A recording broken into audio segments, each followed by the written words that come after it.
produced by Jeroen Hellingman, Tomiko I. Camacho, and the PG distributed proofreaders team. Transcriber's note: the old Tagalog characters used in this book are represented by capital letters. Doctrina Christiana, the first book printed in the Philippines. Manila, 1593. A facsimile of the copy in the Lessing J. Rosenwald Collection, Library of Congress, Washington, with an introductory essay by Edwin Wolf II. Acknowledgements.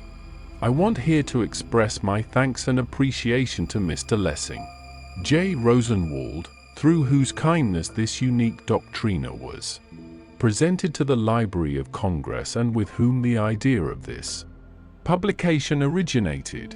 His interest and enthusiasm made possible my work, and his friendly advice and encouragement have been both valuable and heartwarming. I also wish to thank others who have given me great assistance.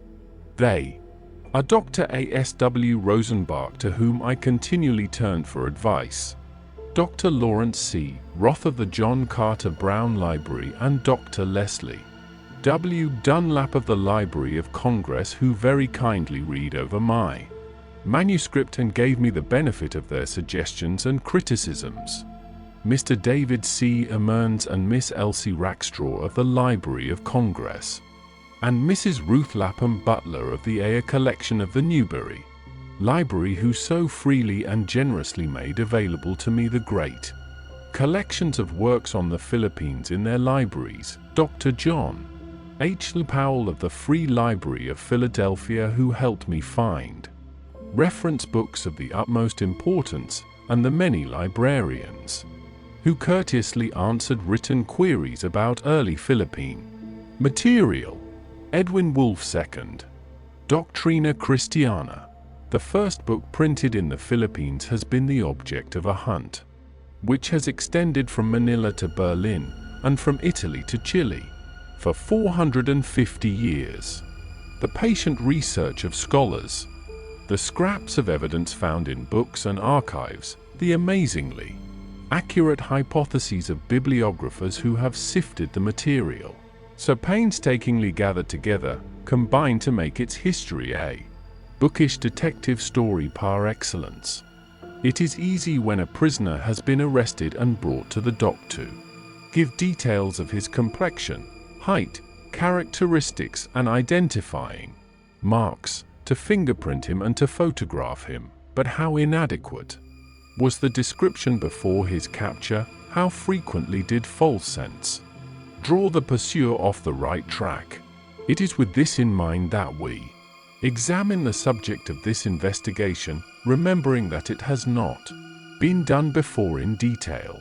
And, to complete the case, the book has been photographed in its entirety and its facsimile herewith published.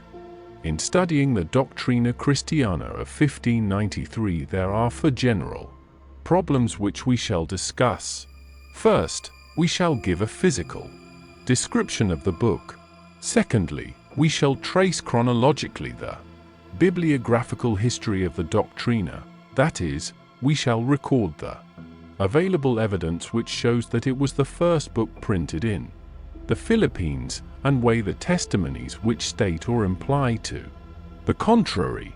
Thirdly, we shall try to establish the authorship of the text, and lastly, we shall discuss the actual printing. It hardly needs be told why so few of the incunabula of the Philippines have survived. The paper on which they were printed was one of the most destructible papers ever used in book production.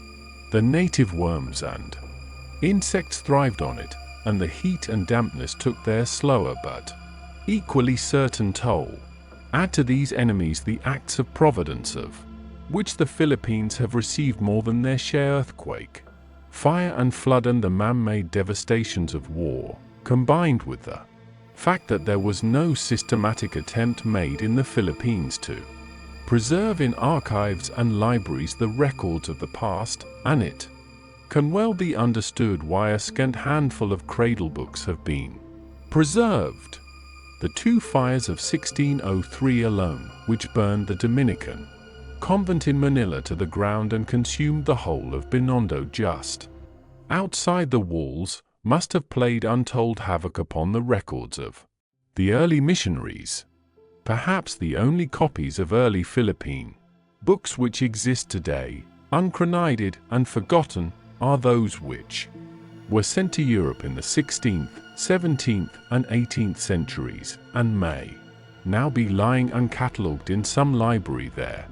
One copy of this Doctrina was sent to Philip II by the governor of the Philippines in 1593, and in 1785 a Jesuit philologist, Hervas y Panduro, printed Tagalog texts from a then extant copy. Yet, since that time no example is recorded as having been seen by bibliographer or historian. The provenance of the present one is but imperfectly known. In the spring of 1946, William H. Sharp, a New York dealer, was in Paris and heard through a friend of the existence of a 1593 Manila book.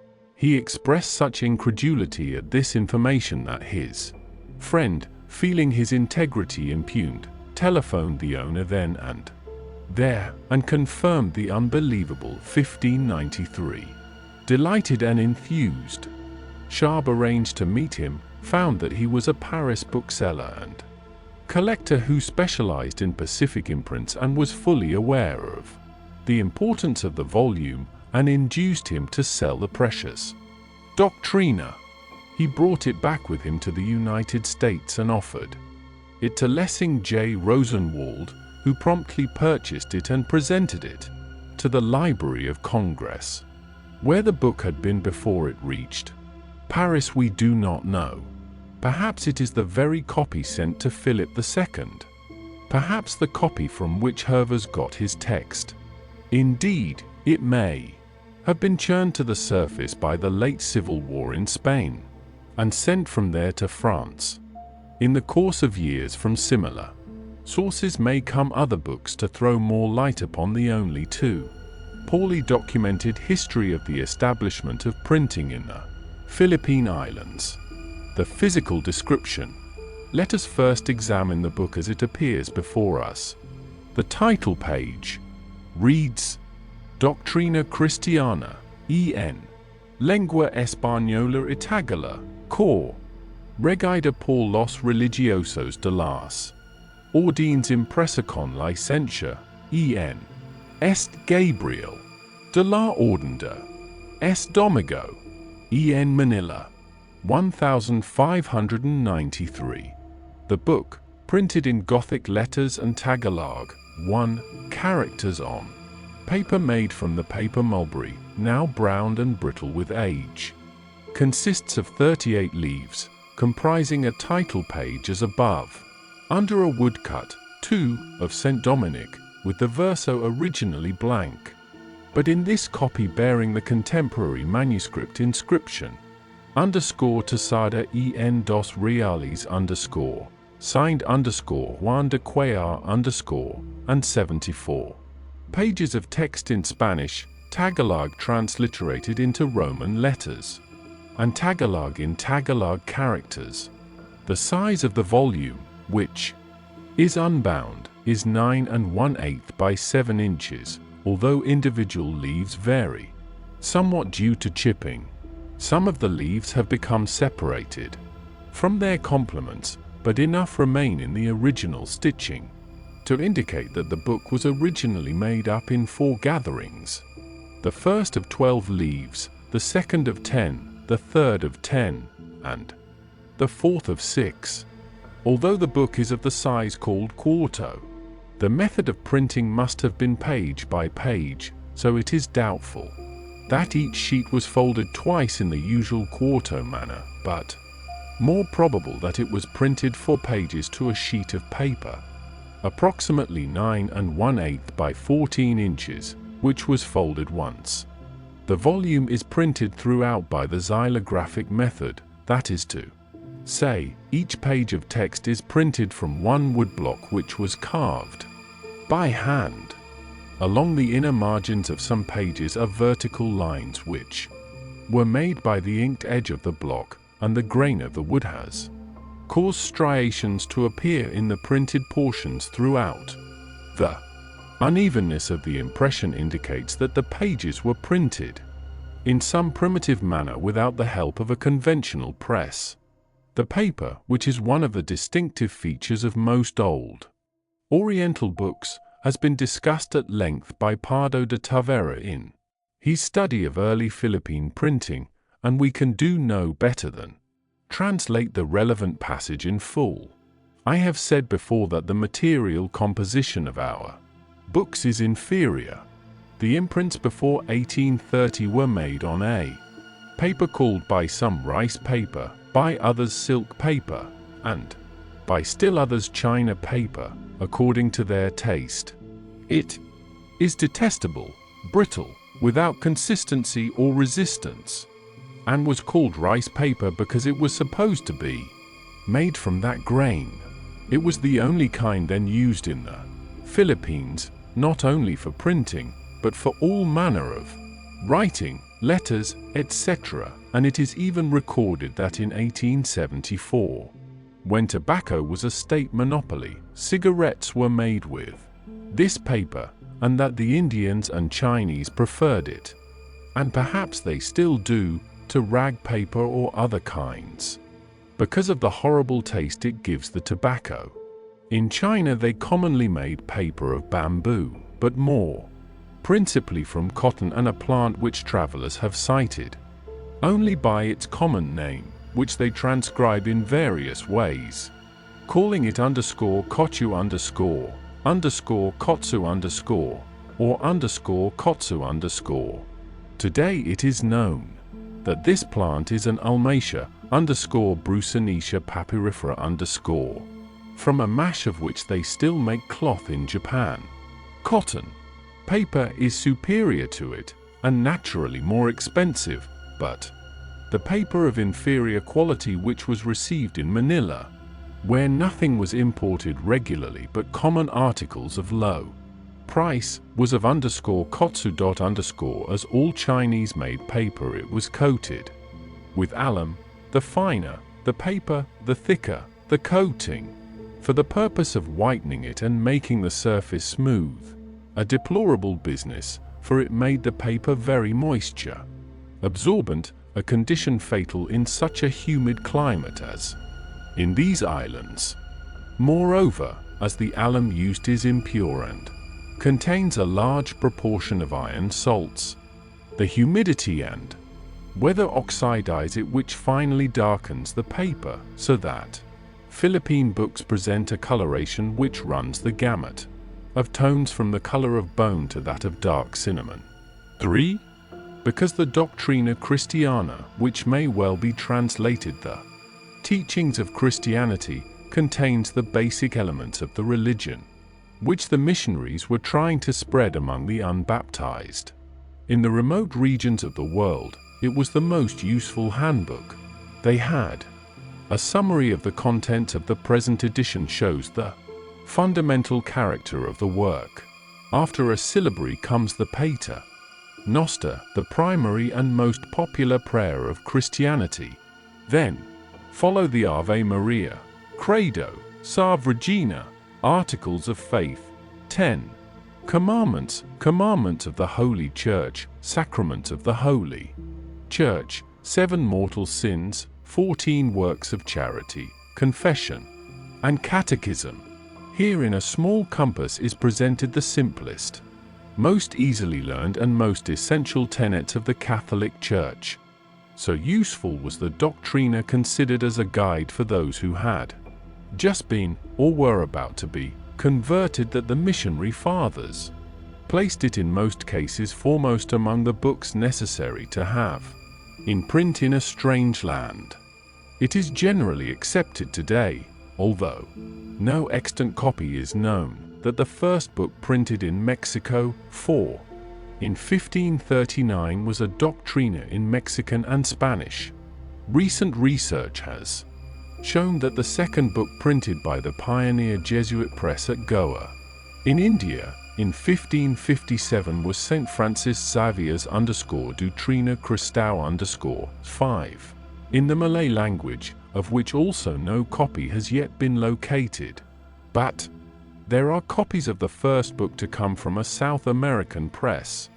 Another Doctrina, 6, printed in the native and Spanish languages at Lima in 1584. So the choice of this book as the first to be printed at Manila follows a widespread precedent.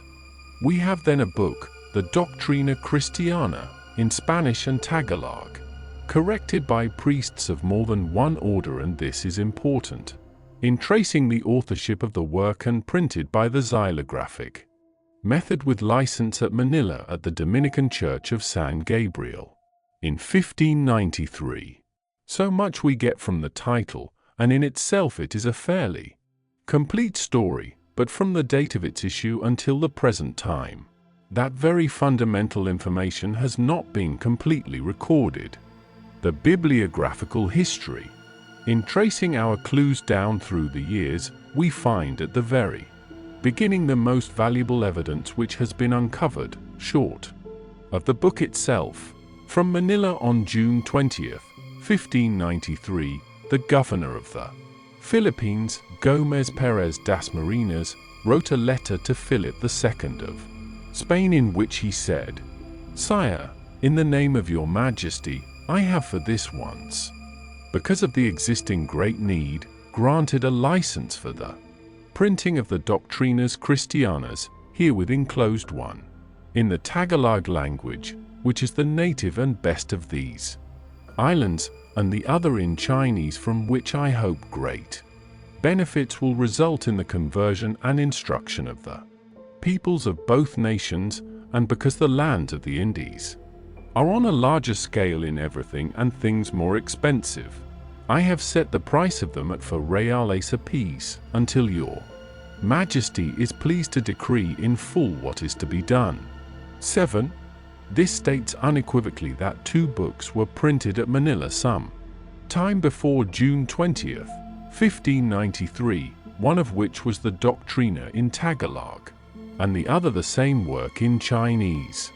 Although we are chiefly concerned here with the former, the fact that they were produced at about the same time and probably at the same place makes it necessary to trace the history of both in order to reconstruct the circumstances surrounding the production of the one. Of the Chinese Doctrina, no copy has yet come to light, and except for 2 1593 references, there are no records of its existence. Another document, 8 of 1593, verifies the information given in the letter of Das Marinas, differing from it only in one detail. In the archives of the Indies was found a manuscript account of 1593 listing books written in the Philippines, which says, "There have been printed primers and catechisms of the faith, one in Spanish and Tagalog, which is the native language, and the other in Chinese, which are being sent to your Majesty. The Tagalog priced at 2 reales and the Chinese at 4, which is hoped will be of great benefit." The accounts of the printing of 2 Doctrinas contained in these documents confirm some of the information of the title and add a bit more. First, the letter says that the book was printed by permission given by the governor, which agrees with license of the title for this once because of the existing great need, by a royal cedula 9 of September 21st, 1556, which was promulgated again on August 14, 1560. It had been ordered that justices not consent to or permit to be printed or sold any book containing material concerning the Indies without having special license sent by our Royal Council of the Indies, and on May 8, 1584 this was implemented by the further order that when any grammar or dictionary of the language of the Indies be made, it shall not be published or printed or used unless it has first been examined by the bishop and seen by the royal audiencia. This latter portion was applied specifically to the Philippines in a letter 10. From Philip II to the Audiencia of Manila, also dated May 8, 1584, to which further reference will be made. It can be gathered from Dasmarina's implied apology that he had never before given such a license, and, since he had arrived in the Philippines in 1590, that no books had been printed between that time and the licensing of the Doctrinas. It is, moreover, likely that if any similar books had been printed during the administrations of his predecessors, he would have mentioned the fact as a precedent for acting contrary to the cedulars. According to Dasmarinas, he had priced the books at 4 reales a piece, which followed the regular Spanish procedure, under which books were subject to price control. The governor, it will be noted, also apologized for the high price he was forced to set, giving general high prices 11 as his excuse. Yet, while the appraisal of 4 reales for this book was high compared to the prevailing scale in Spain, it was not high compared to prices allowed in Mexico. On June 6, 1542, the emperor had given the Casa de Kronberger, the first printing house in Mexico, permission, 12, to sell books printed there at 17 maravedis a sheet, or exactly 1/2 a real. If we assume that, although the Doctrina had been printed page by page, it was quarto in size and so appraised on the basis of 8 pages to a sheet, we find that the price per sheet comes to about 14 maravedis, or less than 1/2 a real. However, a contradiction occurs between the letter of Dasmarinas and this copy of the Doctrina, supported by the other 1593 document. On the verso of the title, Juan de Cuellar, 13, the governor's secretary and the logical person to sign the official valuation, gives the price as 2 reales, and the 1593 account, while agreeing with the letter as far as the Chinese Doctrina is concerned, also lists the price of the Tagalog Doctrina as 2 reales. It is impossible to say what caused the discrepancy. Perhaps it was a decision on Dasmarina's part to lower the cost, notwithstanding inflationary values, in order to make the book more readily available for the natives who were not economically as well off as the Chinese, or it could be that after the letter had been written it was noticed that the Chinese volume was larger than the Tagalog one, and some adjustment made. In any event, the price of this Doctrina was finally set at 2 reales, making it less than half the price allowed in Mexico 50 years before. The evidence of the 2 1593 documents would seem conclusive with regard to printing in 1593, but witnesses were not long in appearing who stated something quite different. The earliest of these was Pedro Chirino, 14, a Jesuit priest, who came to the Philippines with Dasmarinas in 1590. He went back to Europe in 1602, and while there, had a history of the Philippines printed at Rome in 1604. In 1606 he returned to the islands, where he died in 1635. He left unpublished the manuscript of another and more detailed history, dated 1610, which contains a most significant passage, where, after speaking of various early writers in native languages, he continues, "Those who printed first were P.Fr. Juan de Villanueva of the Order of St. Augustine, who printed certain little tracts, and P.Fr. Francisco de San Joseph of the Order of St. Dominic, who printed larger things of more bulk." 15. Concerning this Juan de Villanueva, 16, very little indeed is known.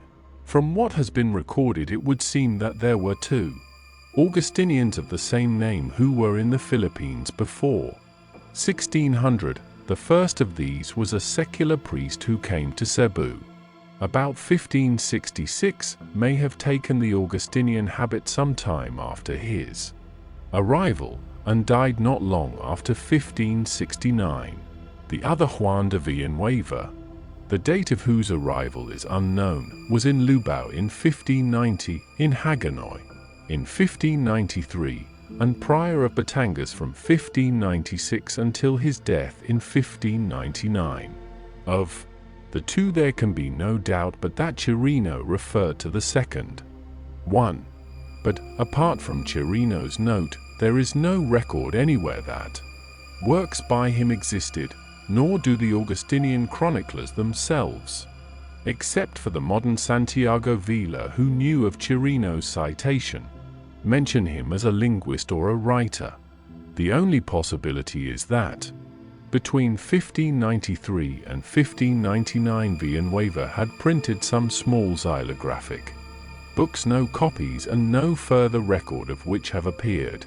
As for Francisco de San Joseph, or Blancas de San Jose as he is more frequently called, there are other references to his part in the establishment of printing in the islands. From information doubtless obtained from Diego Aduart, then in Spain, Alonso Fernandez wrote in his Ecclesiastical History, printed at Toledo in 1611, Father Fr. Francisco Blancas printed in the Tagalog language and characters a book of Our Lady of the Rosary in the year 1602, which was the first book that was printed thereof, that or any other material.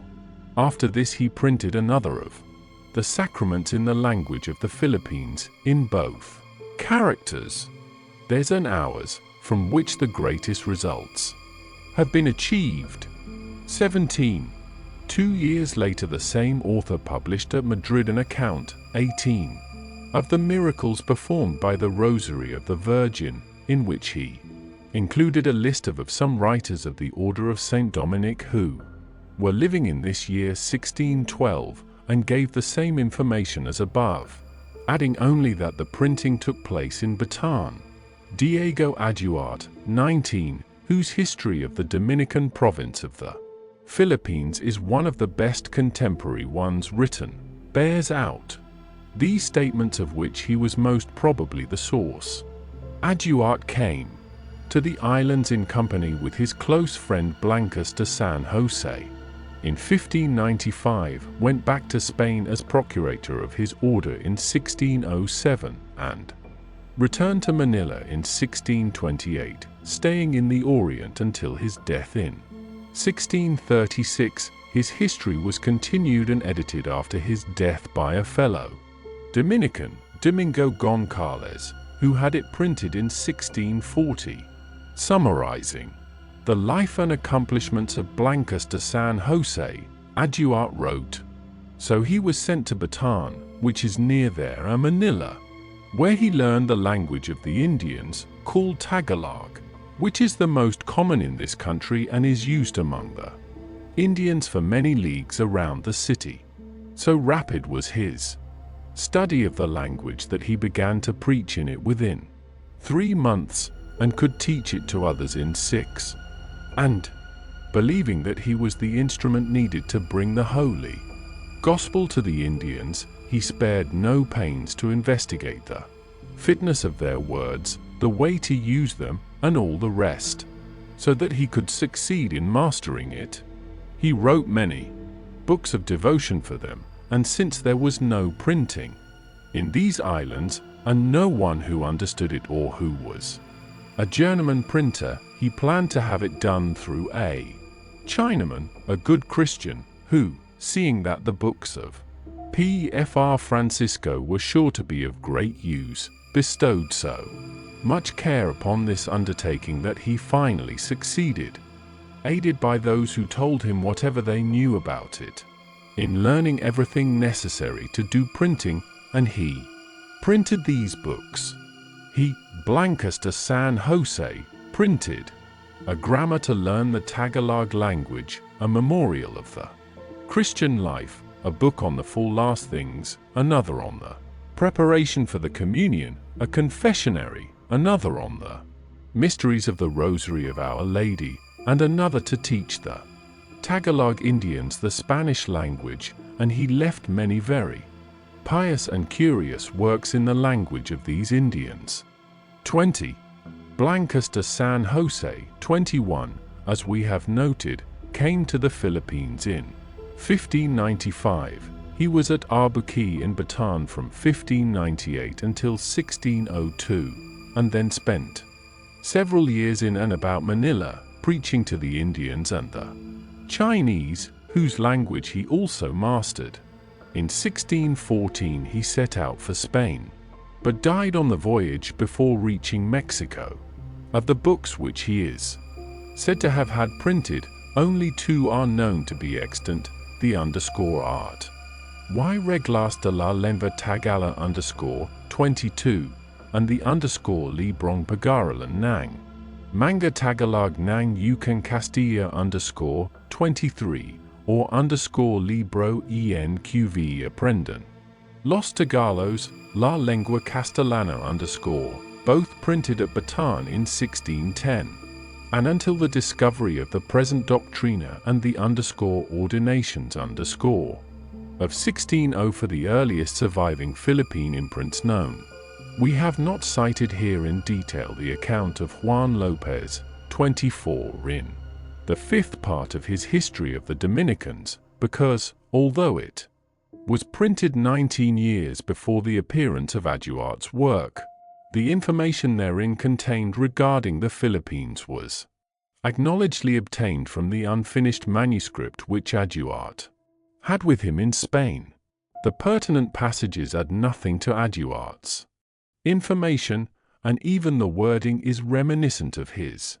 The first suggestion that early Philippine books may have been printed from woodblocks occurred in Quetif and Echard's bibliography of Dominican writers printed at Paris in 1719.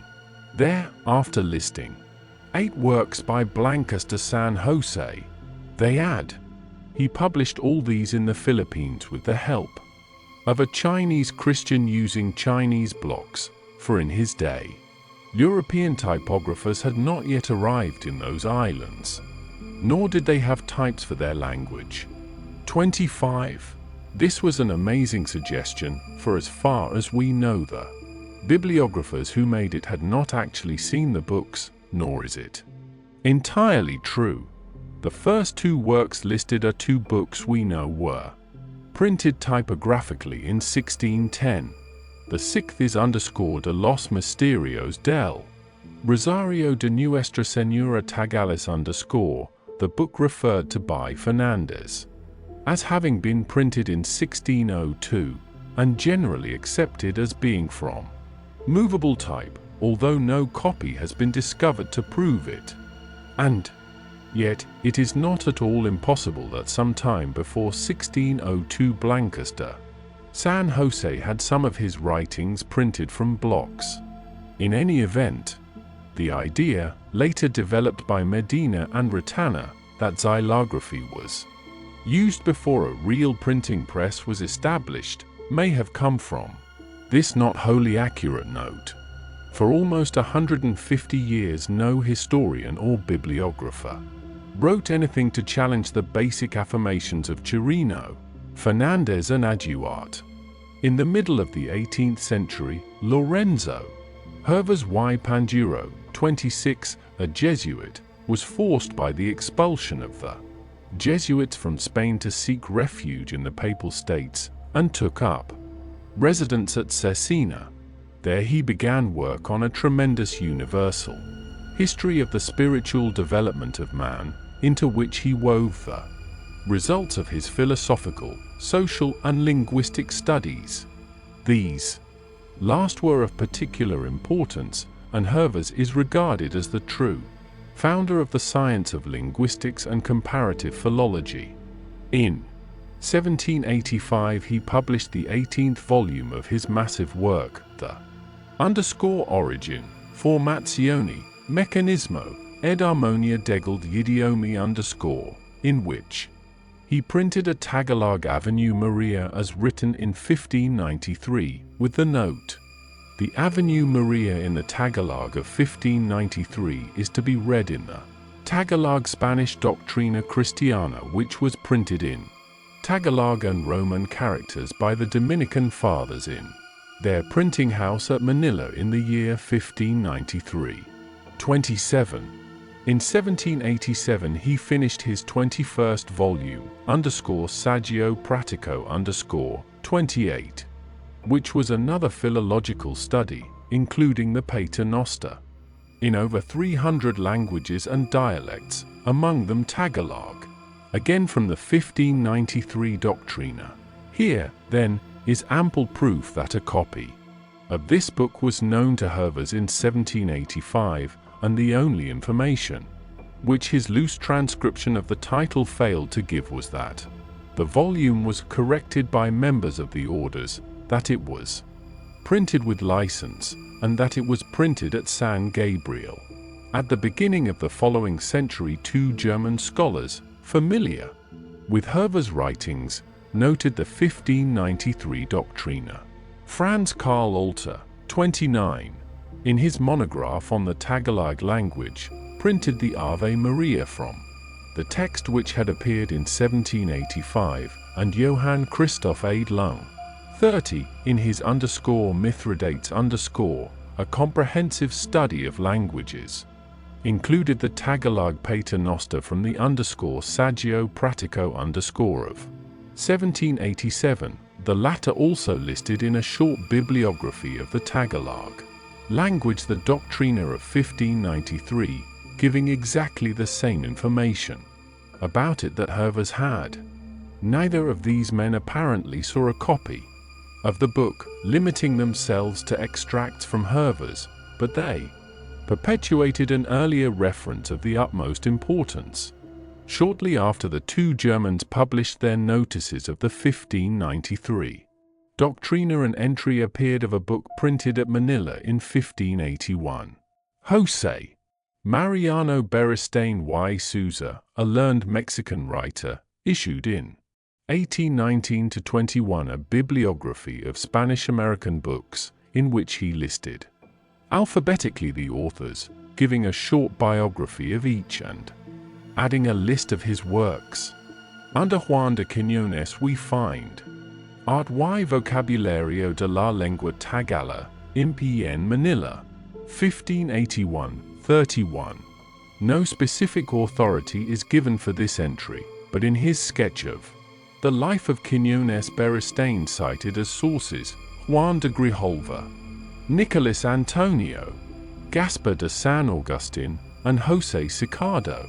It would seem logical that one of these must have mentioned such a work as printed in Manila in 1581, but in tracing down the sources no such precise notice is found. Grijalva simply said that Quiñones concerned himself with Tagalog and made a vocabulary and grammar of it. 32. Antonio, 33, referred to Grijalva and carried the matter no further. San Agustin, describing the Franciscan chapter of 1578, wrote, "It was determined moreover in this chapter that P.Fr. Juan de Quiñones, prior of the convent of Taral in Tagalos, and Fr. Diego de Ochoa, prior of Bacolor in Pampanga, should compose and fashion grammars, dictionaries, and confessionaries in the 2 languages, respectively Tagalog and Pampanga, tin, which they had ventured, which they executed very promptly and well, and these were of great use to those who came to these islands, for they had these by which they could study the languages." 34. Later, San Agustin, again mentioning Quiñones, referred to Grijalva and added as an additional source for his information Thomas de Herrera. Sicardo, 35, added nothing new. Herrera, not cited directly by Beristain, may however have been the source from which the limp of his entry came. Herrera wrote, Quiñones was the first to have learned the Tagalog language, of which he published a grammar and dictionary as an aid to the ministers of the gospel. If Beresteyn read this, he may have been misled by the Latin of published 36 underscore in lucem edidit underscore, which may indeed mean printed and published, but also means quite properly published in the sense of written in manuscript and copied and circulated. We agree with Schilling 37 that this latter meaning was the one intended. 1. Other statement that Quiñones' works were printed may derive from the same misunderstanding. About the year 1801 Pedro Bello wrote an account, still in manuscript and unpublished, of the writings of the Augustinians. His remarks on Quiñones, first printed by Santiago Vila 38, we believe are only an extension of Herrera's underscore in lucem edidit underscore. This same confusion in terminology has been used 39 to support Beresteyn's claim by introducing as evidence the letter of Philip II of May 8, 1584. Salazar, the Bishop of Manila, probably shortly after the Synod of 1582, had written the king a letter, now unfortunately lost, in which he spoke of a decision to standardize linguistic works. In answer to the bishop, the following letter in the form of a royal cedula was sent to the president and judges of my royal audiencia situated in the city of Manila in the Philippine Islands. It has been told me on behalf of Don Fray Domingo de Salazar, bishop of that place, that it was agreed that no priest might make a grammar or vocabulary, and that if it were made it might not be published before being examined and approved by the said bishop, because otherwise there would result great differences and disagreements in the doctrine, and this having been seen by my Council of the Indies, it was agreed that I should order this my cedula, which decrees that when any grammar or vocabulary be made it shall not be published or used unless it has first been examined by the said bishop and seen by this audiencia. 40. Here again the word underscore publicado underscore is brought forth to prove that the letter referred to printed works, but here again the term is equally applicable to manuscript works in common use and generally available. Further evidence that there was no printing as early as 1581 is to be found in a letter, 41, from Juan de Plasencia, a Tagalist of great renown, to the king, dated from Manila, June 18, 1585, in which he reported on the state of missionary work in China and Japan, and added that he had written a grammar and a declaration of the whole Doctrina in the most common language of the Philippines, and that he was then making a dictionary, concluding by asking the king to send decrees ordering those works to be printed in Mexico at the expense of the exchequer. Is it likely that Plasencia would have so written if an _art y vocabulario _ had been printed for years earlier? Furthermore, San Antonio, recording the book on the customs and rights of the Indians, written by Plasencia at the request of the governor Santiago de Vera, and dated October 24, 1589, said that it was not printed because printing houses had not yet come to this country. 42. We then conclude with regard to Beresteyn's entry, that although there existed in manuscript an _art y vocabulario Tagalog by Juan de Quiñones, there is no evidence of the existence of any book printed for him from woodblocks or in type. Santiago de Vila, 43, suggests the possibility that there might have been a xylographic _art_ of 1581, but Schilling, 44, questions this in the face of the complete lack of reference to such a printed work by any 17th or 18th century writer, and the tenuous notices of Bello and Beresteyn, yet to say categorically that no such work was printed would be foolhardy in the face of the scanty early records and the appearance of this Doctrina, a single copy of which has just been discovered, the first important work devoted solely to the early history of the Philippine press was by Th. Pardo de Tavera, who in 1893 published his study of printing and engraving in the Philippines. He there recorded a 1593 Doctrina, but adamantly refused to accept it on the hearsay evidence of others.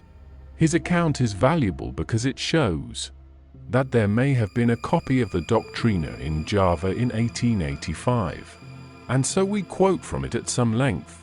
A learned Dutch Orientalist, Dr. J. Brands, wrote me in 1885 from Balebolaleng, Java, telling me that in 1593 at Manila there was printed a Doctrina Christiana in Spanish Tagalog, with the proper characters for the latter language.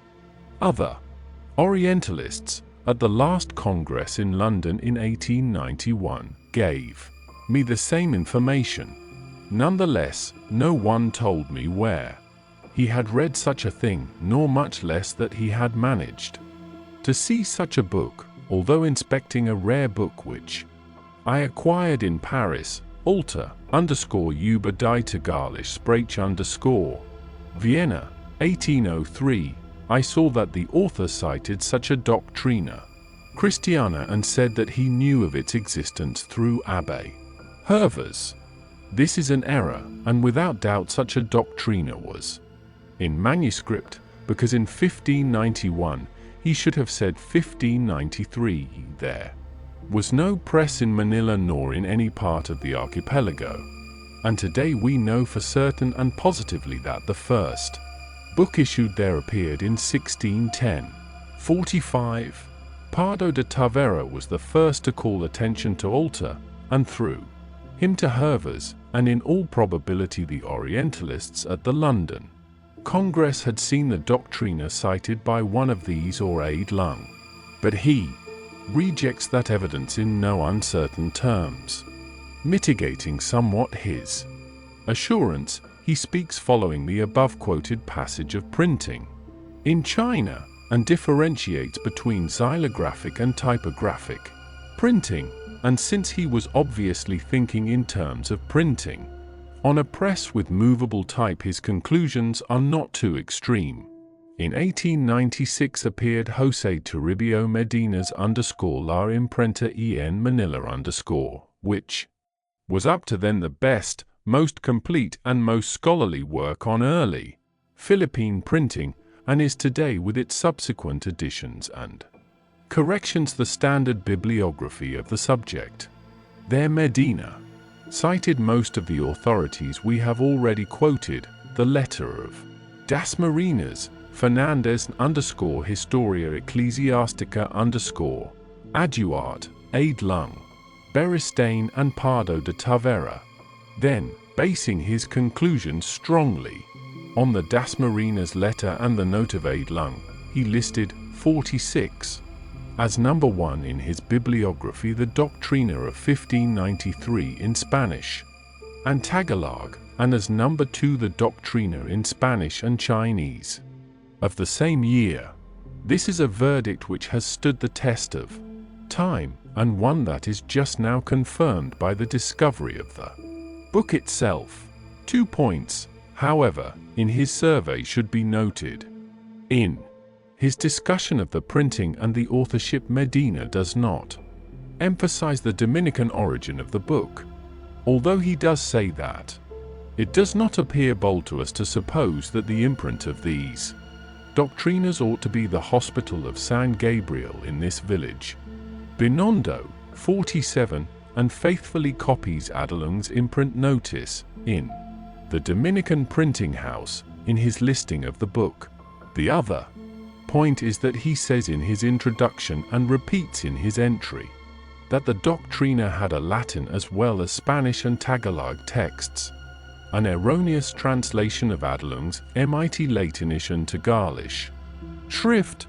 He was hesitant, as are all bibliographers, who must perforce record the probable existence of a book, a copy of which they have never seen, in committing himself as to whether it was printed from blocks or from type or by a combination of the two methods.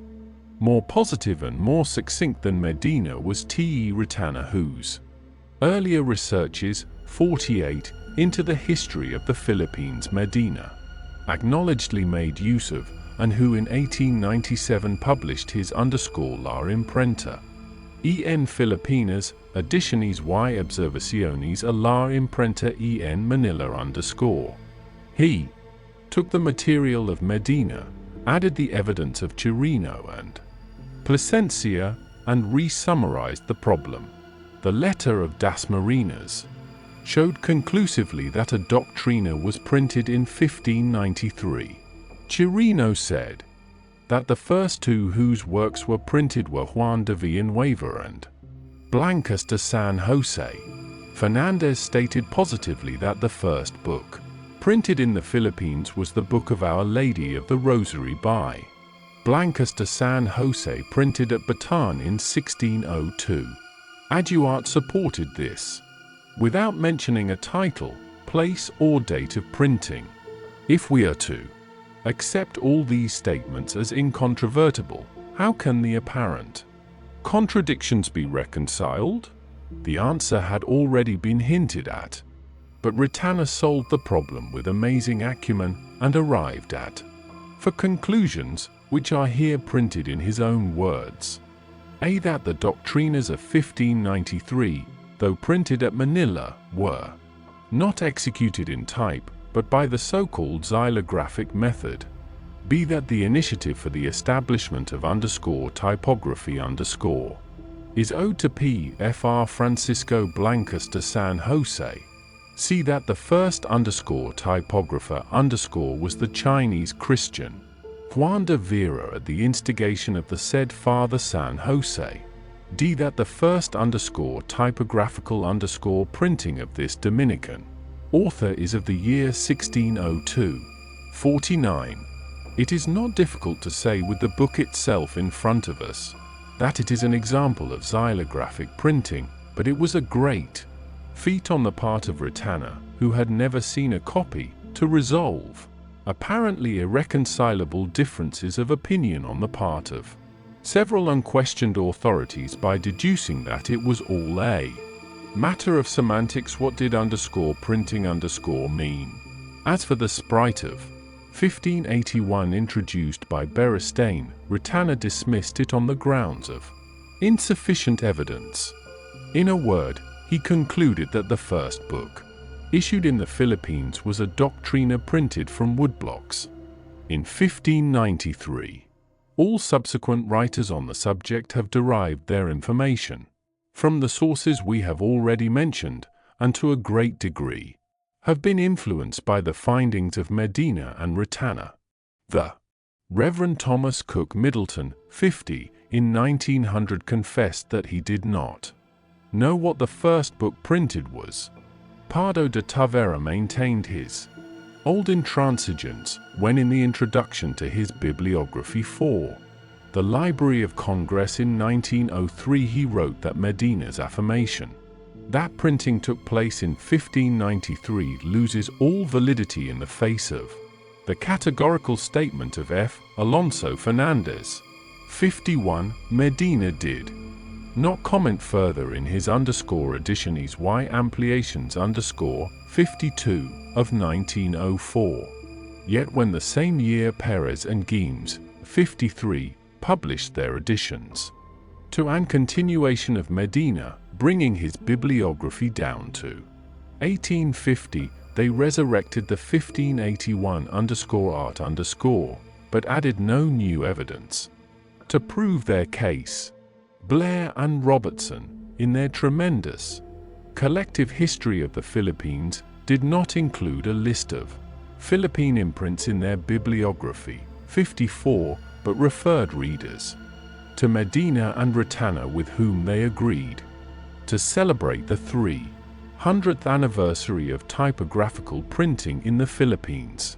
Artigas y Cueva, 55, wrote a study which emphasized the part played by Blancas de San Jose but did not deny the existence of the 1593 Doctrina Christiana 56. In 1911 brought his work on the subject up to date, but retained all his major conclusions.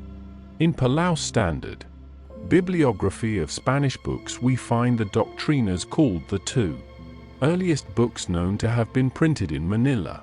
57. Finally, the most thorough recent work on the subject is to be found in Schilling's 58. Survey of the Early History of the Philippine Press, published in 1937. There is little that can be added to the evidence uncovered by these modern writers, but the appearance of the book itself enables us to say with certainty some things which they were able only to surmise. However, as regards the authorship and the circumstances and place of printing, we are able, from the information given on the title, to carry the investigation somewhat further. The authorship of the text. The title tells us that the book was corrected by the priests of more than one order, and since it was printed by the Dominicans, we can assume that the ultimate responsibility for the preparation of the text in consultation with friars of other orders also lay in their hands. Our problem then is to discover what texts were available to them in 1593 and who were the priests who formed the editorial board. We have included in this study also the origins of the Chinese text, for the two Doctrinas appeared at the same time, and as we shall see, the same Dominicans were probably responsible for the production and preparation of both the Tagalog and the Chinese texts. During the period under discussion there were priests of four orders active in the islands, and so we shall speak in turn of the Augustinian, Franciscan, Jesuit and Dominican fathers who might have written or worked on the Doctrinas printed in 1593. The Augustinians. The first priests to come to the Philippines were 6 Augustinians, who accompanied Legazpi on the expedition which in 1565 established the first permanent European settlement in the islands. Among them was Martin de Roda, who was one of the most important and influential priests during the early days of the Spanish colony, and who was the first linguist of note to work in the Philippines. The first language he learned was Visayan, 59, native to the island of Cebu where the Spaniards first landed, but he also learned Chinese. In May 1572 he was elected provincial of his order, and in June 1575 he went with Geronimo Marin as ambassador to China, being the first Spaniard who entered into that said kingdom. 60. In preparation for the voyage, we are told by Gonzales de Mendoza, whose famous and popular History of China, first printed in 1585, derives in a great measure from information brought back by Roda, that Roda began with great care and study to learn that language, Chinese, the which he learned in few days, and did make thereof a dictionary. 61. Roda was then not only the first to write in Visayan, but also the first to compile a Chinese dictionary, and more important still, brought back with him to Manila from China many books, of which Mendoza gives a list. 62. These books, printed in the usual Chinese method from woodblocks, could have provided models for the Spaniards in the Philippines who lacked European facilities for printing, and they may have given birth to the idea which resulted in the xylographic Doctrinas. Within the first few years several more Augustinian fathers, 63, arrived, whose linguistic accomplishments are briefly noted by the historians, but while these men were certainly pioneers in the speaking of Tagalog and Chinese, they are not recorded as having written in the language. According to Cono, 64, the first Tagalog grammar was written by Augustin de Albuquerque, and Retana, 65, considered him one of the possible authors of the present Doctrina. This friar reached the Philippines in 1571, accompanied Roder on his second expedition to China in 1576, was elected provincial in 1578, and died in 1580. However, there is no early record saying that Albuquerque wrote any linguistic work. The statement was not made until the 19th century, and in contradiction, Juan de Medina, who wrote in 1630, said that Juan de Quiñones made a grammar and lexicon of the Tagal language, which was the first to make a start in the rules of its mode of speech. 66. Furthermore, in the official Acts 67 of the Augustinian province we find that on August 20th, 1578 Albuquerque, as provincial of the order, commissioned Quiñones to write a grammar, dictionary and confessionary in the Tagalog language.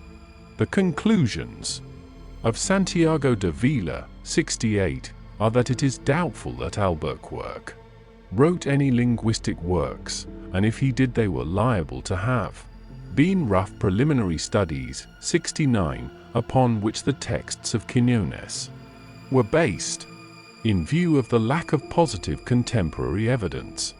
70. We believe that Albuquerque may be eliminated except as the instigator of such works, and we return again to Juan de Quiñones.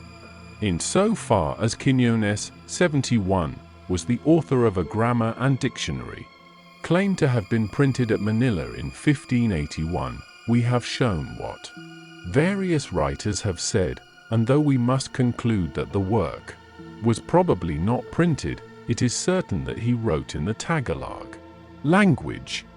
Agustin Maria de Castro, 72, said, although no earlier writers support it, that Quiñones actually presented a grammar, dictionary and Doctrina in Tagalog at the Synod of 1582 for its approval. Our total information about this Augustinian linguist boils down to these essentials: that he did write a grammar and dictionary of Tagalog about 1578 to 81, which may have been the earliest written in the Philippines, that he may have presented these and a Doctrina at the Synod of 1582 which approved Juan de Plasencia's works, that there is no concrete evidence that any of these works were printed, and that Quiñones' works which were extant in manuscript in 1593 might have been consulted in the preparation of the present Doctrina. Another member of the order of St. Augustine who might have been able to participate in the editing of the 1593 Doctrinas was Diego Muñoz. Muñoz came to the islands in 1578 and died in 1594. Of him, San Augustine writes, moreover in this year, 1581, the ministry for the Sangles was founded in the convent of Tondo, and Pfr. Diego Muñoz was named as its special minister. He devoted particular zeal to the study of the Chinese language, and preached in it with much elegance. And all the Sangles who were going to be baptized, and there were many, had recourse to this ministry, and the teaching was continued with much vigilance and care, and there never lacked a religious of our order to apply himself to such holy work from the time we came to this land, as our original records of the province prove. 73. To him is also attributed, 74, a volume of manuscript panegyric sermons in Tagalog, and because of this and his work at Tondo he may have been consulted by the Dominicans. We also mention Lorenzo de Leon, 75, who arrived in 1582, spent 12 years in the provinces, wrote a book called the Estrella del Mar in Tagalog, and died in 1623, and might also have helped the Franciscans, although the first Franciscans did not arrive in the Philippines Until June 24, 1577, the writings of the linguists of that order are more fully recorded. Among the earliest was Juan de Plasencia, who, the Franciscans claim, wrote the first Tagalog grammar. He was fortunate in meeting soon after his arrival Miguel de Tolover, 76, who had come with his parents on the expedition of Legazpi. Miguel, then quite young, became in a manner of speaking the disciple of Plasencia, and while the father taught him Latin, he in turn taught Plasencia the elements of Tagalog which he had picked up. For 2 years, Plasencia ministered in the provinces of Tayabas, Laguna, and Bulacan, where he used and perfected his knowledge of the native language.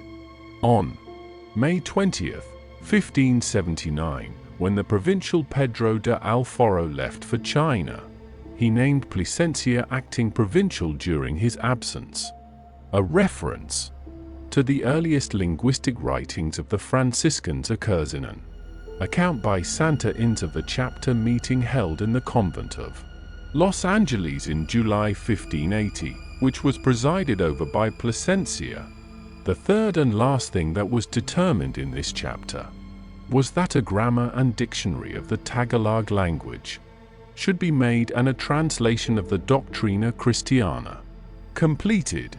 And since Fr. Juan de Plasencia, the president of this same chapter, excelled all in the language, he was given this responsibility, and he accepted it, and immediately set to work. And then after great study, much lack of sleep and care, together with fervent prayers and other spiritual duties, of not little importance in the good profit of such work, he reduced the language to a grammar, made a catechism, a very full dictionary, and various translations. 77. But the most important record of his writings is contained in the description of the synod called by Bishop Salazar in 1582. In March 1581, Domingo de Salazar, the first bishop of Manila and the Philippines, had arrived. The problems which faced him were manifold, particularly those of ecclesiastical jurisdiction, the treatment of the natives by government administrators, and the means by which the gospel could best be spread. A synod was called to resolve these points. 1. Matter of the utmost importance was the approval of standard Tagalog texts, and Juan de la Concepcion gives the following account of what transpired in this connection. His Excellency presided at the meetings. At them the most learned topics were discussed, and the most learned persons were present: the Dominican Father Salvatierra, the most outstanding scholars among the Augustinians and Franciscans, the Jesuit Fathers Cedeno and Sanchez, and the licentiate Don Diego Vasquez de Mercado as Dean of the new cathedral. At this convention or diocesan synod it was discussed whether the Indians were to be ministered to in their native language, or if they would be obliged to learn Spanish, and it was decided to instruct them in their native tongue. The divine office, the Doctrina Christiana, which Father Fr. Juan de Plasencia had translated into the Tagalog language, was approved. His work, the _art y vocabulario Tagalog_ was judged most useful, because of the ease by which it permitted an understanding and thorough knowledge of so foreign a language. 78. The already quoted account of Santa Inés continues with a similar description of the synod, and says that when the problem of teaching the natives was brought up, only Plasencia could resolve it, since, having seen his catechism and the translation which he had made in Tagalog of the grammar and dictionary, those who were at the synod and understood anything of the language could do nothing but admire the fitness of the terms, their efficacy and strength, and they said that, without the particular help of heaven, it seemed impossible that in so short a time, and with so few years in the country, he could have done such excellent work, and then, having approved them, they ordered that various copies be made, particularly of the translation of the Doctrina, so that with them and with no other would the ministers teach the Indians, and so it was approved, in order that there might be uniformity in all parts of the Tagalog country. This translation is that which has come down to this day, except that it is more polished. 79. It must have been shortly after the handbooks of Plasencia received the seal of ecclesiastical approval that Salazar wrote the king, speaking of the action taken, and got back in answer the cedula quoted before, giving the bishop and audiencia the right of censorship over such works. The question of chronological precedence 80 between Quiñones and Plasencia is not important for the specific approval of Plasencia's texts by the synod, attended by Quiñones himself, shows that Plasencia's books were accepted and in conformity with the ruling of the synod would have been the only texts allowed to be used generally in the Philippines. Another reference to writers in the native tongues in an anonymous manuscript of 1649 introduces the names of other linguists. The first missionaries left many writings in the Tagalog and Bicol languages, the best of which are those left by Fathers Fray Juan de Oliva, Fray Juan de Plasencia, Fray Miguel de Toliver, Fray Diego de la Asunción, and Fray Geronimo Monte. Mention is here made of the above fathers, because they were the first masters of the Tagalog language, and since their writings are so common and so well received by all the orders, they have not been printed, because they are voluminous, and there are no arrangements in this kingdom for printing so much. 81. Miguel de Toliver we have spoken of before, that he helped Plasencia in the compilation of his earliest works in Tagalog is clear, and to him in part must be attributed the miracle of the production by Plasencia of the texts in so short a time and with so few years in the country. Martinez says specifically that Toliver was the first interpreter among our priests and greatly helped Fr. Juan de Plasencia in the composition of the art y vocabulario _ 82. Juan de Oliva was in somewhat the same relationship to Plasencia, but instead of helping with the initial attempts, he carried on from where Plasencia left off. Oliva came to the Philippines on the same expedition which brought Bishop Salazar in 1581. According to Huerta, 83, he worked in various Tagalog villages and mastered the Tagalog and Bicol languages, in which he wrote 22 works, which Huerta lists. Of these, 3 are of particular interest to us. The first entry says that he corrected the Tagalog grammar written by Fr. Juan de Plasencia and added the adverbs and particles. 84. The second, that he perfected and augmented the Spanish Tagalog dictionary, written by the said Fr. Juan de Plasencia, and the 16th lists a _Catechismo de Doctrina Christiana explicado _ several authors attempting to establish the priority of Quiñones' dictionary, question the existence of one by Plasencia at the Synod of 1582 in the face of his own statement in 1585 that he was then making a dictionary. 85. To us there seems to be no inconsistency. If Plasencia in 1585 was referring to a revision, unquestionably made with his knowledge and help, by Juan de Oliva.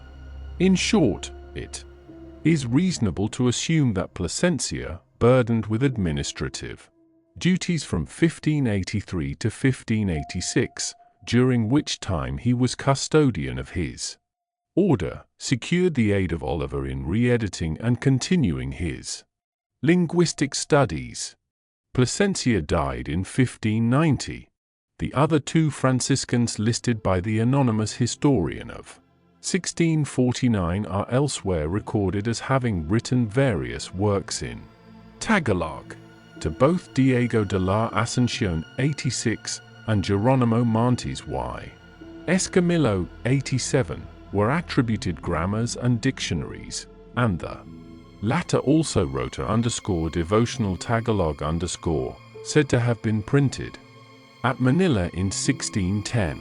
In speaking of these early linguistic texts, it is not necessary to believe that each was a completely original work, but rather that they were based upon a recognized model, which was at first the Tolover Plasencia Oliver text, and that the individual missionaries used their experience in the field to produce, as it were, new editions.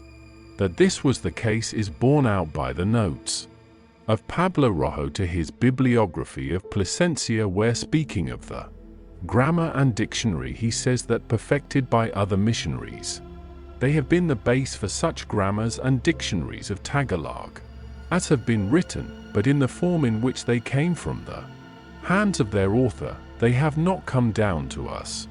88.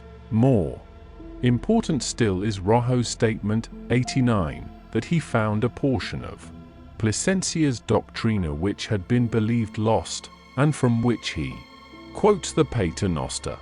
Since he does not say where the manuscript was or how it was known to be Plasencia's text, we cannot put too much reliance on the statement, but the text as there printed, while similar to that of the present Doctrina, is not identical. The Jesuits.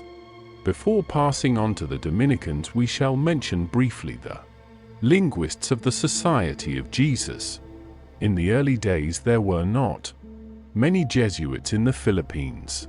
However, there were some linguists among them, chiefly of the Visayan tongue, in which they are said to have printed a Doctrina 90 as early as 1610. Limiting ourselves to a note of those who knew Chinese and Tagalog, we find that the first mentioned by Chirino as an outstanding master of one of these was Francisco Almeric, who arrived with Santiago de Vera in 1583. Shortly thereafter he began the study of the Chinese language in his zeal to aid in the conversion of the many Chinese who came to Manila and whom we in the Philippines call Sanglis. 91, and Collins says his principal occupation was with the Tagalog Indians, being the first of the company to learn their language. 92, nothing further is said of his accomplishments in these languages, but his knowledge would have been available in 1593, for he was then still active in the islands. Chirino himself landed at Manila in 1590 shortly after Dasmariñas, and went almost immediately to Taytay, where he learned Tagalog and was joined in 1592 by Martin Enriquez. At the time Juan de Oliva was preaching in that district, and it is exceedingly probable that he helped the newcomers with the language, for Chirino speaks of him in terms of highest praise. Enriquez learned the language in 3 months and in 6 wrote a catechism in it, a confessionary, and a book of sermons for all the Gospels of the year in the said idiom. 93, but he died on February 3, 1593 at Taytay. How thoroughly Chirino himself had grasped the fundamentals of Tagalog is evident from his 3 chapters, 94, on the language and letters of the natives, in which he prints the Ave Maria in Tagalog and reproduces the Tagalog alphabet, its first appearance in a European publication. But Chirino, who remained in the provinces until 1595, would have mentioned his participation and that of Enriquez in the Doctrina of 1593, so we record them as possible but not probable consultants. The Dominicans had adduart written that the first books printed at Manila were 2 Doctrinas issued by the Dominicans at San Gabriel in 1593, and given some details of their production, we could conclude our study with A quotation from him, but nowhere does he mention them. In fact, his inference was that the first book was that printed for Blancas de San Jose, and yet we know that this Doctrina preceded anything that Blancas de San Jose could have written, since he did not come to the Philippines until 1595. We can assume, as Retana did, that by printing Aduart meant printing from movable type, but this does not explain away the fact that Aduart, who recorded in detail events of far less significance, did not speak of the Doctrinas at all.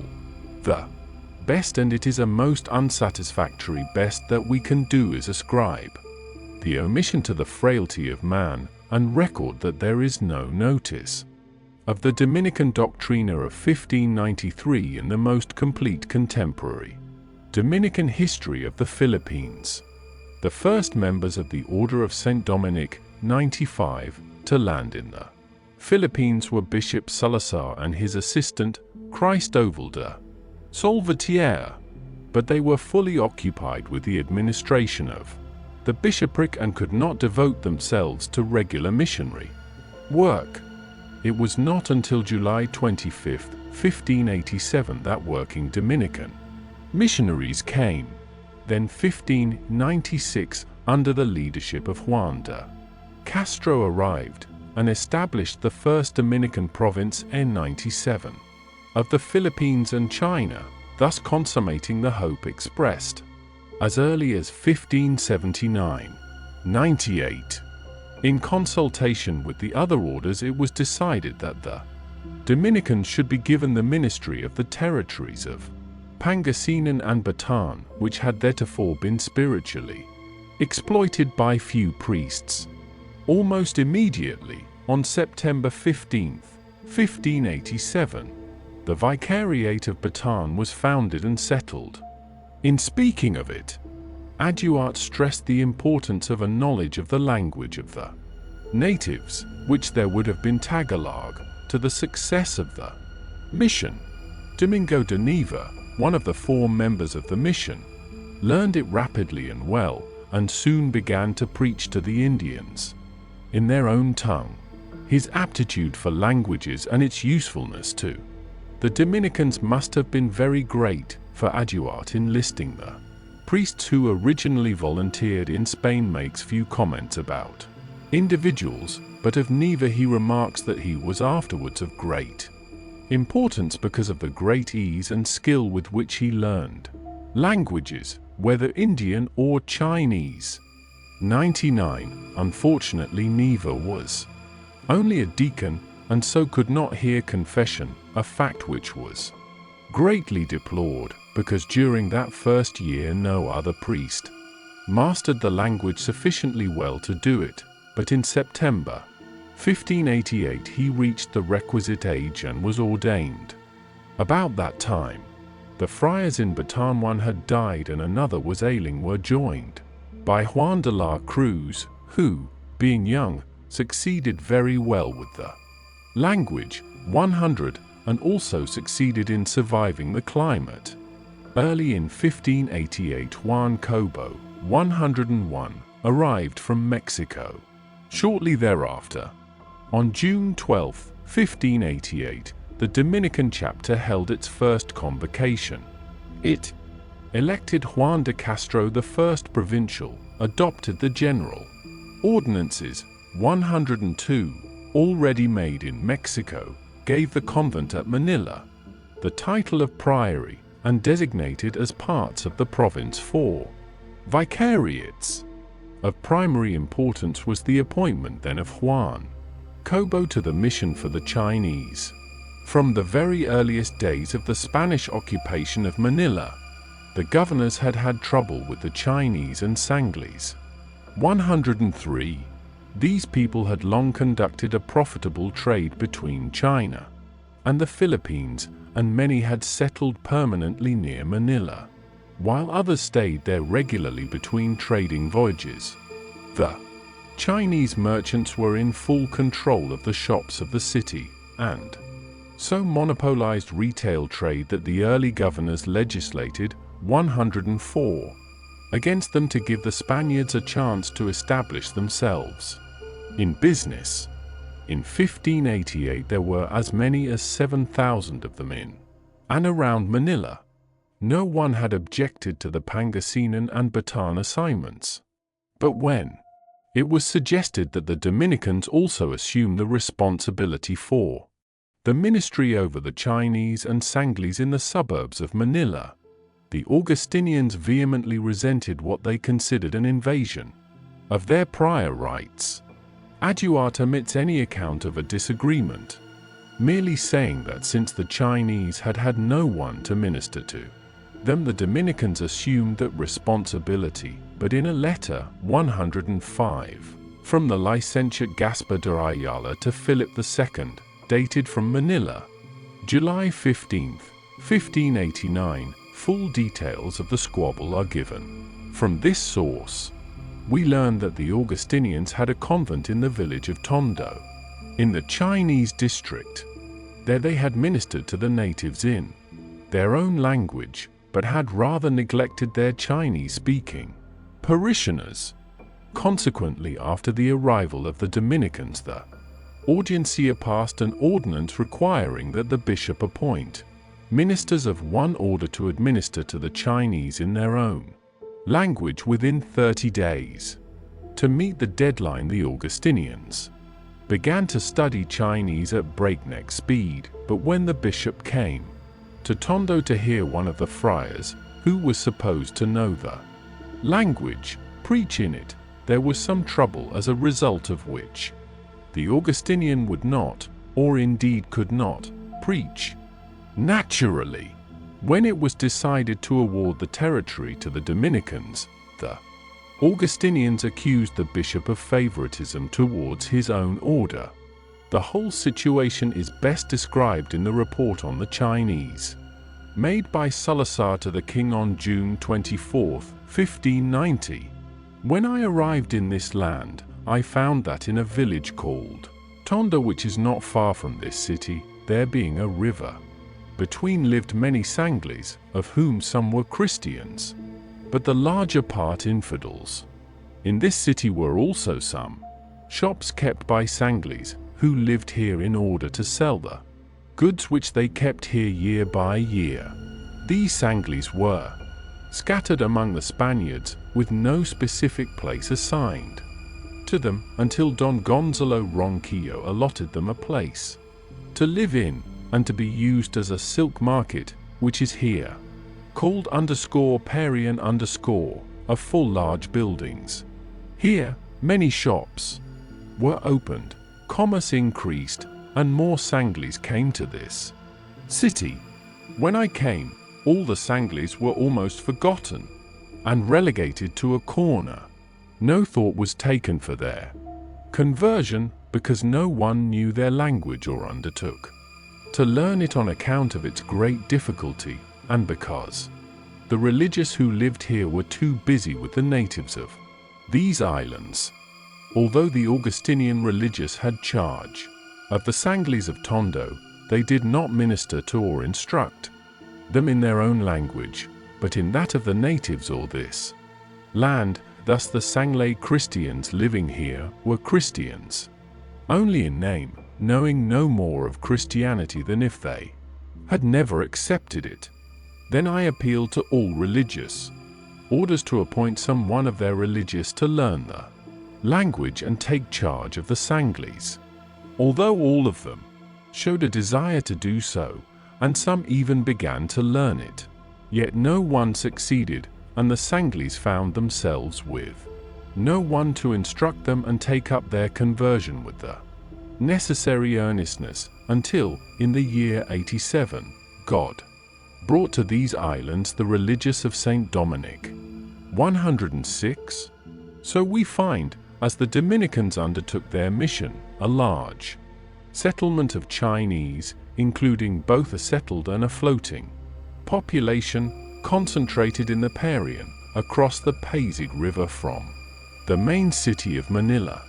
The dominating figure of the Chinese mission from the time of his arrival in the Philippines was Juan Cobo. In a letter written by him From the Parian of Manila, July 13, 1589, probably to ecclesiastical authorities in Mexico, he gives an account of the early days of the mission. The order took a site next to this Parian, since there was not a single house between Santo Domingo and the Parian, and because of this opportunity the order presently charged itself with the Chinese, both Christians and infidels, and upon P.Fr. Miguel de Benavides and P.Fr. Juan Maldonado was imposed the responsibility for the care of the Chinese and for learning their language. P.Fr. Miguel was less occupied with other matters than Fr. Juan Maldonado, so that he progressed in the language enough to begin to catechize in it. This was the first year the order was in Manila. Presently in the second year when I came, the order moved P.Fr. Miguel and myself into another separate house at the other edge of the Parian, so that there stood between Santo Domingo and San Gabriel, which is the name of this church of the Chinese, the whole of the Parian of the Sanglis. And there a poor little church was built under the protection of San Gabriel, to whom it fell by lot, and a poor house where we too lived. We entered into it at the beginning of September, 1588. This was the first church for the Chinese built, and we believe that there is today not another parish church for the Chinese, but that. And P.Fr. Miguel catechized them, and preached to them in their Chinese language, and taught the doctrine in it.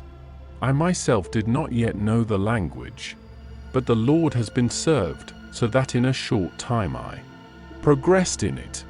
107. The account of Aduart is not so accurate in some details, but it supplies others not mentioned by Cobo. The first mission which Benavides and Maldonado, or de San Pedro Marta as he was later known, built was near the village of Tondo, in a new settlement specially founded for Christian Chinese, called Beibei, and it was named for Our Lady of the Purification. The second mission which was established by Benavides and Cobo was at first a palm leaf hut. The name of San Gabriel was decided upon by making lots with the names of various sent on them, and then drawing San Gabriel came out 3 times in a row, and all were persuaded that the Lord was pleased to have the patronage belong to this holy archangel. Soon, because of the good works of the fathers who established a hospital there for the care of the sick and poor, the demands upon the hut became so great that a larger building was planned. At first it was to have been erected on the site of the hut, but the inhabitants protested that a stone building so near native houses might do them great damage in the event of an earthquake, so the friars went to the other side of the river, and there built a temporary building of wood which was later completed in stone. It was here then that the Doctrina was printed, in the church of San Gabriel, near the Parian of Manila, at the edge of the Chinese settlement. Under the care of Benavides and Cobo the mission flourished, and the 2 fathers became increasingly proficient in the Chinese language. When the provincial Juan de Castro began making preparations for an inspection tour of his Chinese vicariate in 1590, he chose as his companion Miguel de Benavides. The account of the events leading up to this expedition is given in the already quoted letter of Salazar on the Chinese of the Dominican religious who came to these islands, 4 are engaged in ministering to the Sanglis. 2 of these for officiate in the church of San Gabriel, which, together with the house where the religious live, stands close to the Parian. Another church with its house is on the promontory of Beibei, near Tondo, which a river divides, separating it from Manila. 2 of the 4 have learned the language of the Sanglis so well, and one of these two how to write also, which is the most difficult part of the language, that the Sanglis wonder at their knowledge. After due consideration of the matter, the Dominican fathers and myself decided that it was necessary to go to China. Thus we decided upon the departure, sending at present no more than 2 religious, Fray Miguel de Benavides, who was the first to learn the language of the Sanglis, and Father Juan de Castro, who came as vicar of the religious and who was made provincial here. We preferred these two, as one is well acquainted with the language, and the other is much loved and esteemed by the Sanglis on account of his venerable grey locks and blessed old age, and we know that in that land old people are much respected and revered. 108. They sailed on May 22nd, 1590, but Juan de Castro, before he left, appointed Cobo acting superior of the province with full authority during his absence, and in the latter's place as head of the Chinese mission sent Juan de San Pedro Marta. There is no doubt but that at this time Benavides and Cobo were the 2 outstanding Chinese linguists among the Spaniards in the Philippines. To Benavides has been attributed 109, a Chinese dictionary, and Schilling 110 uses the already quoted letter of Cobo to prove that he also wrote a Doctrina in Chinese, but granting that such works were written by him, there is no evidence that they were written in Chinese characters and not in Chinese transliterated into Roman letters. The available evidence points to the fact that Cobo was the only one who could then write in Chinese characters.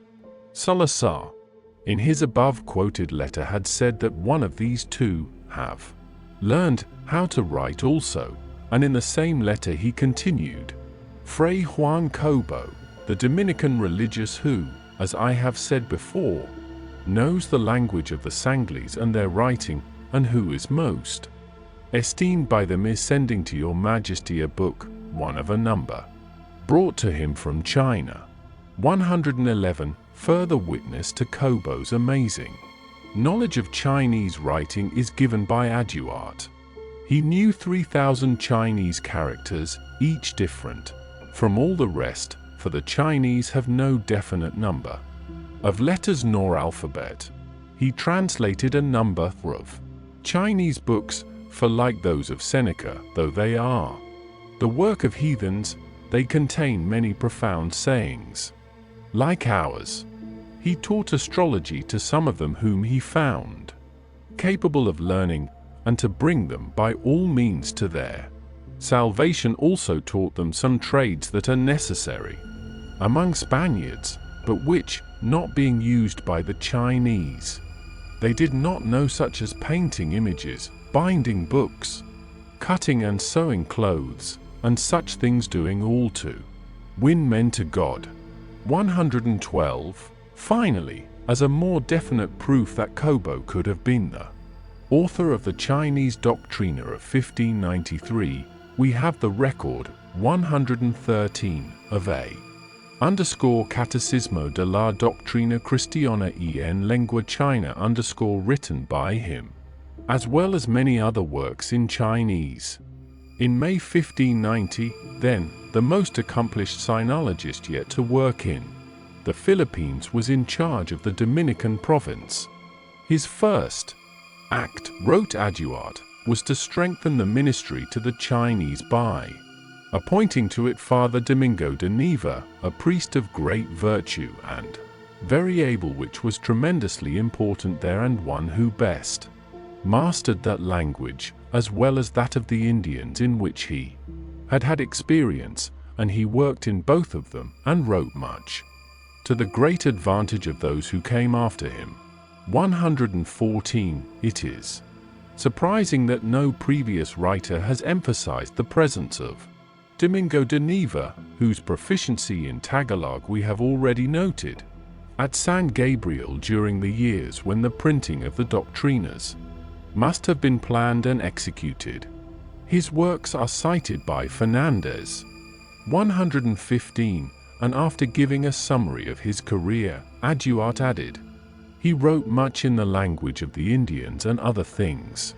In the language of the Chinese for whom he had printed in their language and characters a memorial upon the Christian life, with other brief tracts of prayer and meditation, in preparation for the holy sacraments of confession and the sacred communion.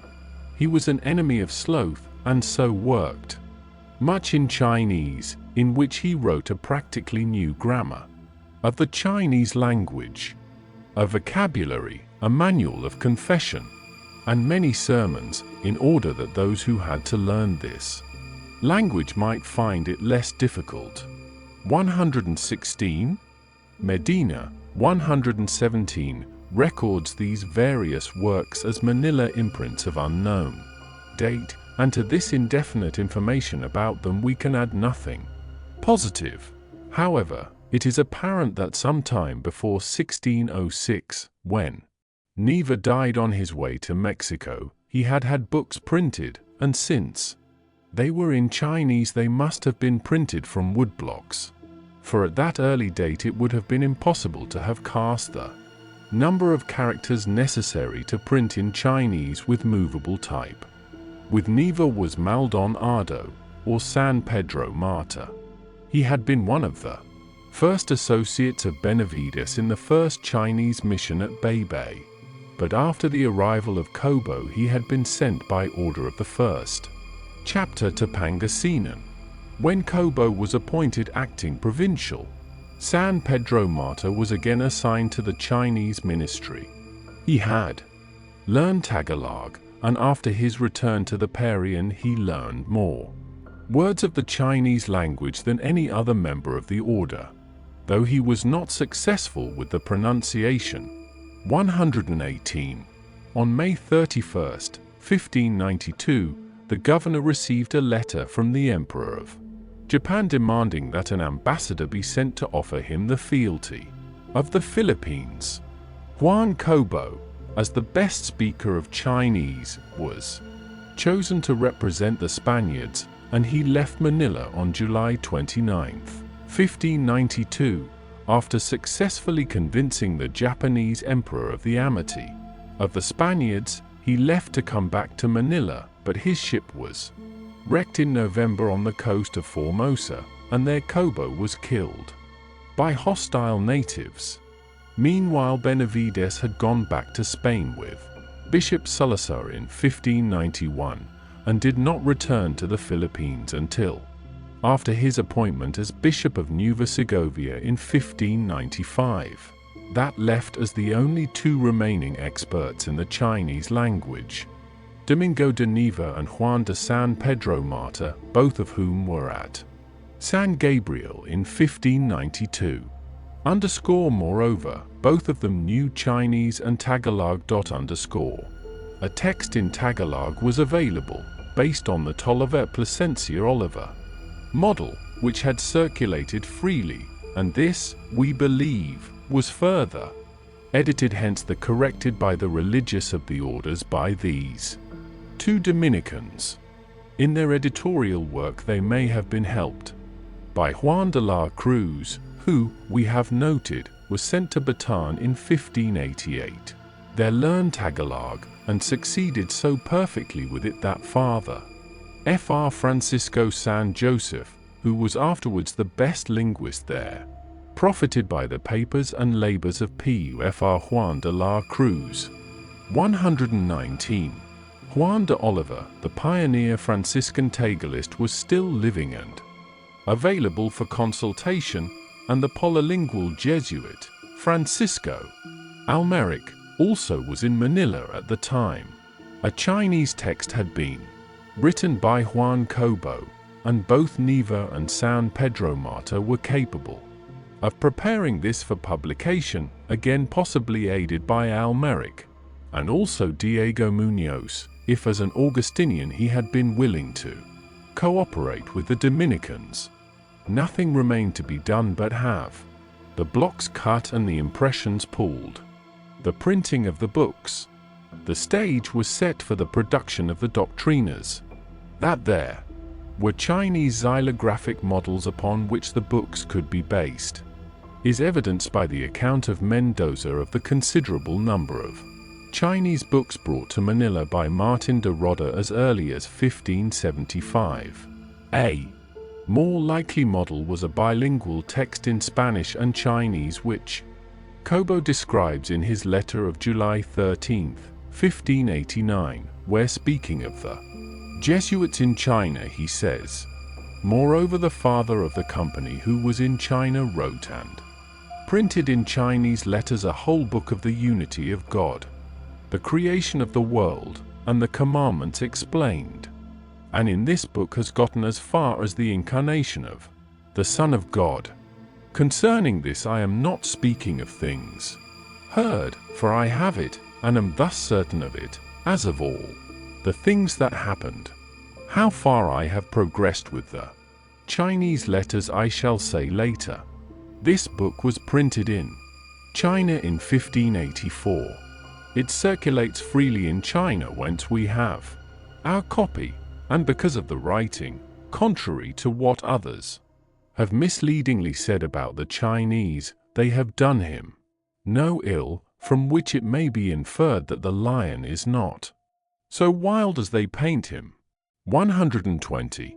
There is no direct evidence to support our belief that it was during the brief period after Castro returned, probably late in 1590, and relieved Cobo of his executive responsibilities, and June 1592 when he left for Japan, that Cobo began intensive plans for the production of bilingual texts. His recorded interest in such books, his influence with the Chinese, his energy, and his own linguistic aptitude would naturally have stimulated him to undertake the task. Whether he actually began work on the blocks from which the books were printed, or merely suggested the feasibility of the idea, we do not know. But we feel sure that Juan Cobo was the father of the production of books in the Philippines. There is no need here to go into the history of printing in China. The method used there and its antiquity have been fully described by others. 121. That there were Chinese in Manila who understood this age-old process would seem obvious from the reports of skilled craftsmen whose presence was noted by all the writers of the period. We have already quoted a reference to Juan Cobo's teaching them European trades, and Salazar in his already cited letter speaks of them further. They are so skillful and clever that, as soon as they see any object made by a Spanish workman, they reproduce it with exactness. What arouses my wonder most is that when I arrived, no Sangley knew how to paint anything, but now they have so perfected themselves in this art that they have produced marvelous works with both the brush and the chisel. What has pleased all of us here has been the arrival of a bookbinder from Mexico. He brought books with him, set up a bindery, and hired a Sangley who had offered his services to him. The Sangley secretly, and without his master noticing it, watched how the latter bound books, and lo, in less than lacuna in Ms. he left the house, saying that he wished to serve him no longer, and set up a similar shop. 122. To turn over a manuscript copy of a book to a Chinaman who had already some familiarity with the production of books in China, or who with a given text could carve the blocks according to tradition, was then not a matter of great difficulty. There were Chinese books which showed what the result would be. There were Spanish books, definitely some from Mexico, which provided samples of European characters and format. Who cut the blocks? That is exactly what Chinaman we do not know. Nor do we know who handled the presswork, but it is logical to assume that the whole process took place under the supervision of the fathers of San Gabriel, Juan Cobo if work had begun before 1592, and certainly Neva and San Pedro Martyr. One further aid may have been the lay brother Pedro Rodriguez, who had been sent to San Gabriel with Neva, and who was a handyman or skilled mechanic, for Aduart credits him with rebuilding and restoring the hospital. In speaking of the book printed for Blancas de San Jose, Aduart said that the printing had been done by a Chinaman, a good Christian. 123, but in this particular account he does not give the Chinaman's name.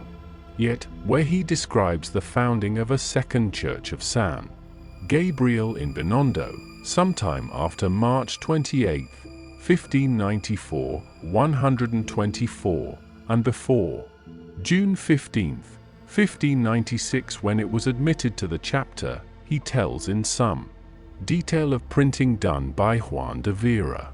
125. There have been in this town, Binondo, then called Minondoc, many Chinese of very exemplary lives.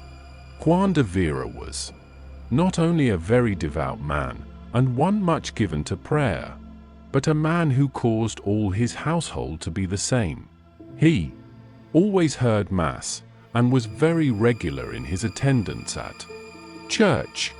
He adorned the church most handsomely with hangings and paintings, because he understood this art. He also, thinking only of the great results to be attained by means of holy and devout books, gave himself to the great labor necessary to establish printing in this country, where there was no journeyman who could show him the way, or give him an account of the manner of printing in Europe, which is very different from the manner of printing followed in his own country of China. The Lord aided his pious intentions, and he gave to this undertaking not only continued and excessive labor, but all the forces of his mind, which were great. In spite of the difficulties, he attained that which he desired, and was the first printer in these islands, and this not from avarice, for he gained much more in his business as a merchant, and readily gave up his profit, but merely to do service to the Lord, and this good to the souls of the natives. 126. It is interesting to note that this narrative, which is in substance similar to that about the books of Blancas de San Jose, nowhere mentions the name of the priest in connection with Vera. It is probable that Juan de Vera was, as Retana believed, the first typographer, and it may be that he also printed the Doctrinas of 1593. It is impossible to say with certainty, but it is not too fanciful to suppose that Juan de Vera tried xylographic printing under the supervision of Neva and San Pedro Martyr, and after some experimenting achieved typography in the time of Blancas de San Jose. Since we have here dealt with a volume printed entirely from wood blocks, it does not seem necessary to discuss in detail the subsequent typographical books. However, just as this goes to press, a copy of the Ordinations Generales Pruinci Sanctissimi Rosarige Philippinarum 127, printed at Binondo by Juan de Vera in 1604, has been discovered, and also presented by Mr. Rosenwald to the Library of Congress. This is the volume described by Remesel, 128, as being printed in as fine characters and as correctly as if in Rome or Lyon. No copy of the book had been described since his day, although Medina, 129, and Retana, 130, both listed it from references, which probably derived from Remesel. Its discovery almost unbelievable, coming so close on the heels of that of the Doctrina, helps to close the gap between the latter and the two Bataan imprints, 131 of 1610. The art y reglas de la lengua Tagalog and the Librong Pagaralan. Nang manga Tagalog nang Yukan Castilla . The full story of the early typographical products of the Philippines must wait upon another occasion, for the questions posed by the scanty records and the handful of surviving books are extremely knotty. Where did the type come from? Medina suggested it was imported from Macau. Ritana believed it to have been cut in the Philippines. Fernandez said that the first works of Blancas de San Jose were printed at Bataan, and the two 1610 books have that place of printing, yet in 1600 for the ordinations issued from Binondo. Remesel wrote that this book was printed by Francisco de Vera, and the book itself bears the name of Juan. Indeed, the history of the early typographers and the output of their presses, as it has so far been written, presents many problems, but they are problems which we feel are outside the scope of this study. To summarize what we have learned of the earliest printing in the Philippines, we have the possibility, but not a likely one, that an art by Juan de Quiñones was printed xylographically in 1581. We know that in the first half of the year 1593 two doctrinas were printed xylographically, although we have no way of telling which came first, one in Tagalog from the Tolivet Plasencia Oliver text, and one in Chinese written by Juan Cobo, both edited and printed under the supervision of Domingo de Neva and Juan de San Pedro Marta. We surmise that between 1593 and 1602 other works were also printed xylographically, such as the small tracts of Juan de Villanueva and some of the books of Blancas de San Jose, Neva, and others, and in 1602 was printed by Juan de Vera, in all likelihood from movable type, the Book of Our Lady of the Rosary by Blancas de San Jose. The known facts are not many, and we can only hope that time and further research will discover new ones to make the history of the earliest Philippine imprints more complete and more satisfactory. Philadelphia, January 20th, 1947. Edwin Wolf II. The most frequently cited authorities will be referred to as follows. Aduart Diego Aduart, Historia de la Provincia del Sancto Rosario de la Orden de Predicadores en Filipinas, Iapon, Y China Manila, 1640. B. and R. Emma Helen Blair and James Alexander Robertson, the Philippine Islands 1493-1898 Cleveland, 1903 to 2009. Cono Gaspar Cono, Catalogo de los Religiosos de NPS Augustin de la Provincia del Smo. Nombre de Jesus de Filipinas Manila, 1864. Chirino Pedro Chirino, Relation de las Islas Filipinas Rome, 1604.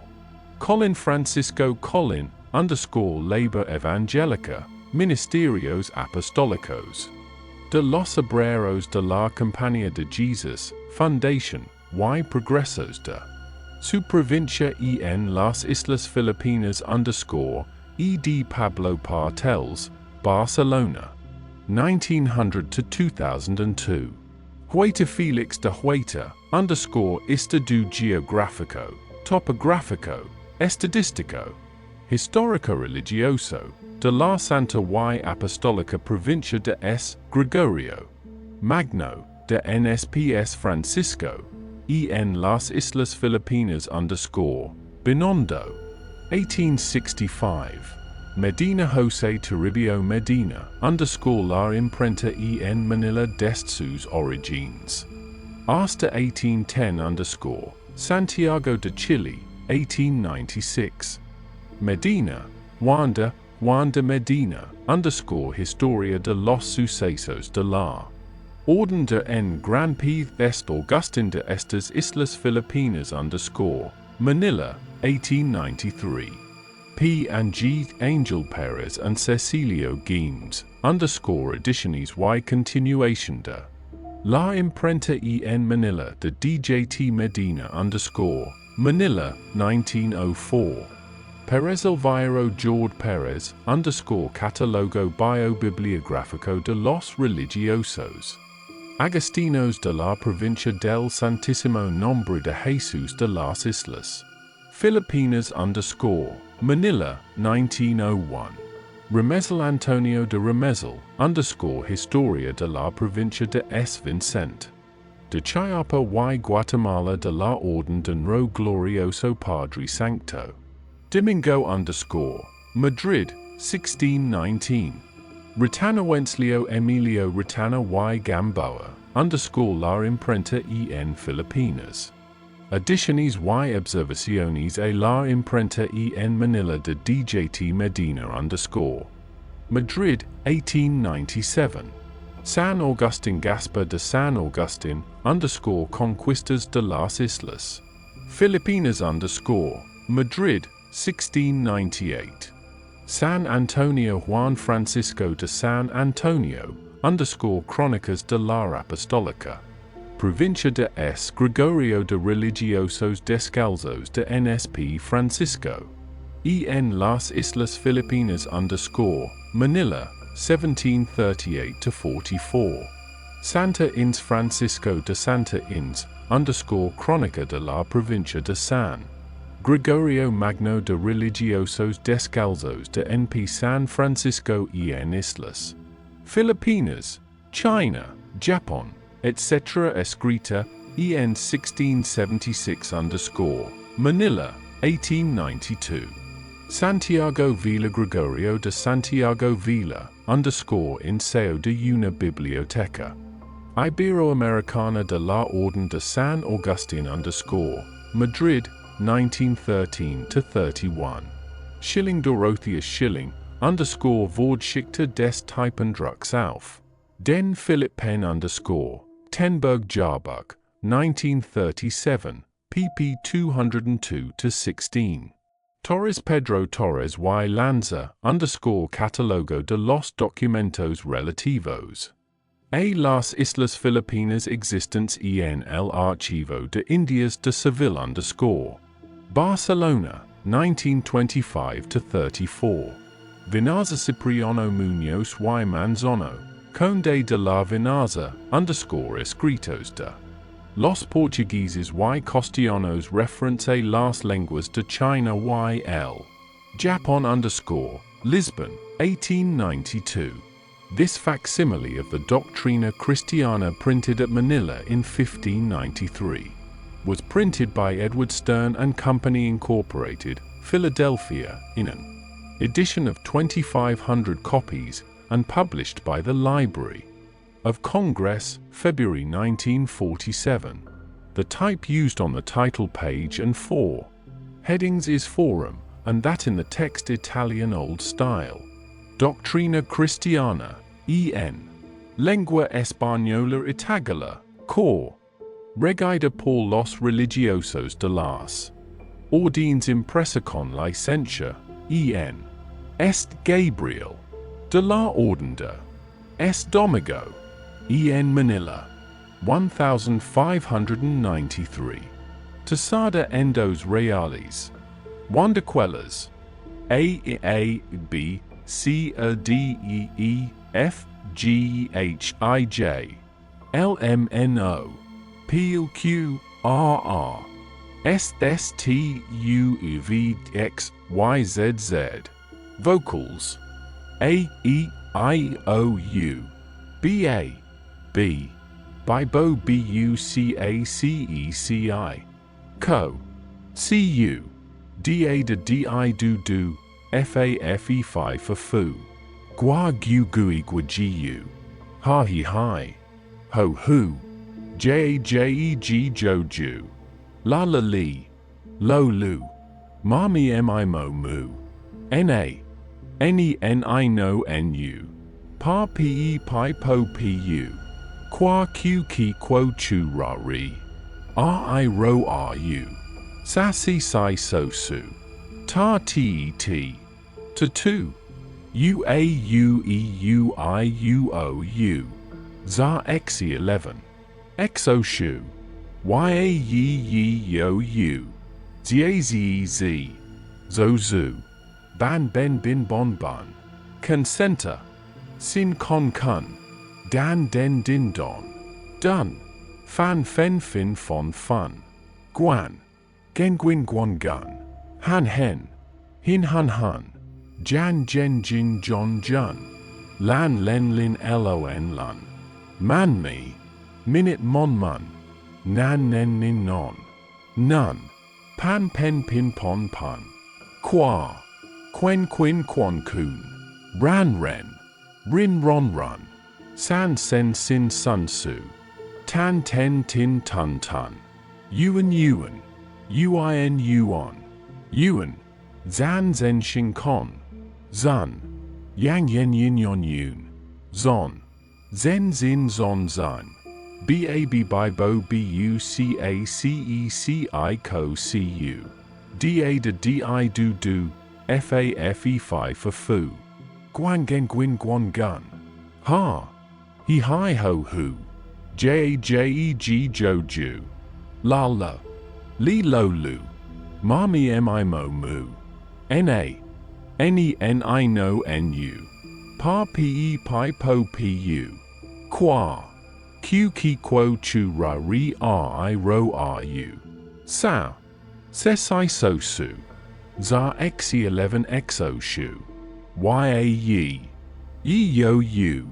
Zaz zo zu. Labc. En legua tagala. Aoe ha pa ka sa la ta naba ma gada. No wa. El paternoster. Padre nuestro q estes en. Los cielos, sanctificado cl2. Nombre. Venga anos l2 reino. Hages tu voluntad, acien la tierra. Como en el cielo. El pan nuestro. De cada dia nos lo ori. Wiper. Danos nuestras Judas. Aci como. Nosotros las perdonamos nuestros deudores. Why no numbers de? Says Kaya en la tentation. Das. Libranos de mal. Amen. Ang ama namin. Ama namin nasa langit cie. Why pasamba mo ang gala? Mo, muiza amin ang pagkahari. Mo why paso normo ang lubmo. Ditto sa lupa para sa langit, bigya. Mo kami noion nang amin kaka. Nin. Para nang sa araorao. At par. Kulin mo ang amin kasalana. Yeing uinawalan baralan nomi. Sa lubang kasalana nang. Nakasasala sa amin. Huag. Mo kaming suan nang di kami. Matalo nang tokso. Ditapo. Ut ya dia mo kami sa dilan ma. Sama. Amen Jesus. Ama nami. Na sa langika. I pa sa ba. Mo. Ano la mo wi sa ami. A. Peka ha I mo. I p so no mo. Alo mo. Di to salu path pa rasa langi. By ya mo kami. No oi naamikakani. Pa ra na sa ra ra. A pa kwai mo. Aamika sa lana. Ya. WINAWALABA ha LANAMI sa lo o. A ka sa LANA. NANAKA sa LA sa AMI. Ho WA mo KAMIEWA. NA. DIKA MI ma ta lo NA to so. DA ta po WA. IA. YA mo KAMI. Sa DILA ma sa ma. Amisa so. Laue Maria, Dios te Celia Maria, LLE, Na de Gracia, El Señores, Contigo, Bendita tu, estretadas, las mujeres, y bendito el fructo, Deus vienta Jesus, Santa Mar, Ria Virgen y Madre de Dios gar por nosotros pecadores, ahora, y en la hora de nuestra muerte. Amen. Jesus, ang abarginu Maria Mar, tua carna, napopano ca, nang gracia, ang panjanun di, os, ce, nasayo, buka kang pinag, pala sa barbering lahat. Pinag, pala naman ang yong anak sai, Jesus, Santa Maria Yina Nang, Dios, Ipanalanjan mo kamama, Kasalanan noyon at kun mama, Tai kami, Amen Jesus, a bagi no o ma riya, Marta wakana, na po no kanaga ras iya, a pa ngi no odi, yo na sa I yo, bo ko ka pi na pa la sa ba ye, la ha, pi na pa la na ma, ai yo a na se so, sata ma riya, inanadi yo, I pa na langi mo, kami, ma ka sa lana, no, akuma mata kami, amisa so, el credo en Romis, creo en Dios Padre, todo, poderoso, criador del Sai, lo y de la tierra, y en Jesucristo, su único hijo Señor ro, q few, concebido del Espíritu Santo, y nació de la Virgen Sancta Maria, padeció so el poder deposio, Pilato, fu crucificado, mua, tu, y sepultado, descendio a los infiernos, y al tercero dia resucitó, dentre los mortos, subió a los sai, los, y está asentado a la diestra de Dios Padre Todopoderoso, dend. Uerna a juzga a los uos y a los mortos. Creo en el Espíritu Santo. Y la Sancta Iglesia Católica, la Comunio de los Sanctos. La Remi. Sion de los Pecados. La Refuri. Sion de la Carne. La Ue de Paju. Rabel. Q nunca si caba. Ame. Ang sumag palataya. Suma sang palataya aco sa di. Os ama, makagagawa sa lahat. Manggagawa nang lanjit at nang lu. Pa suma sang palataya aco naman. Cai Jesucristo yu sang anak nang. Dios panjanun natin lahat. Nag.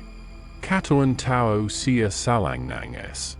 Piritu Sancto, Ipinanganak ni sa, Kta Maria Virgen Totu, Nazakta, Otos ni Poncio Pilato, Ipinaco, Sa Cruz, Namatai, Ibineron, Nana, Ogsamanga Infierno, Nangma, Ikat Long Arau Nabohai na Nagilai, Naquiat Sa Lanjit Nalolaklok Sa Ca.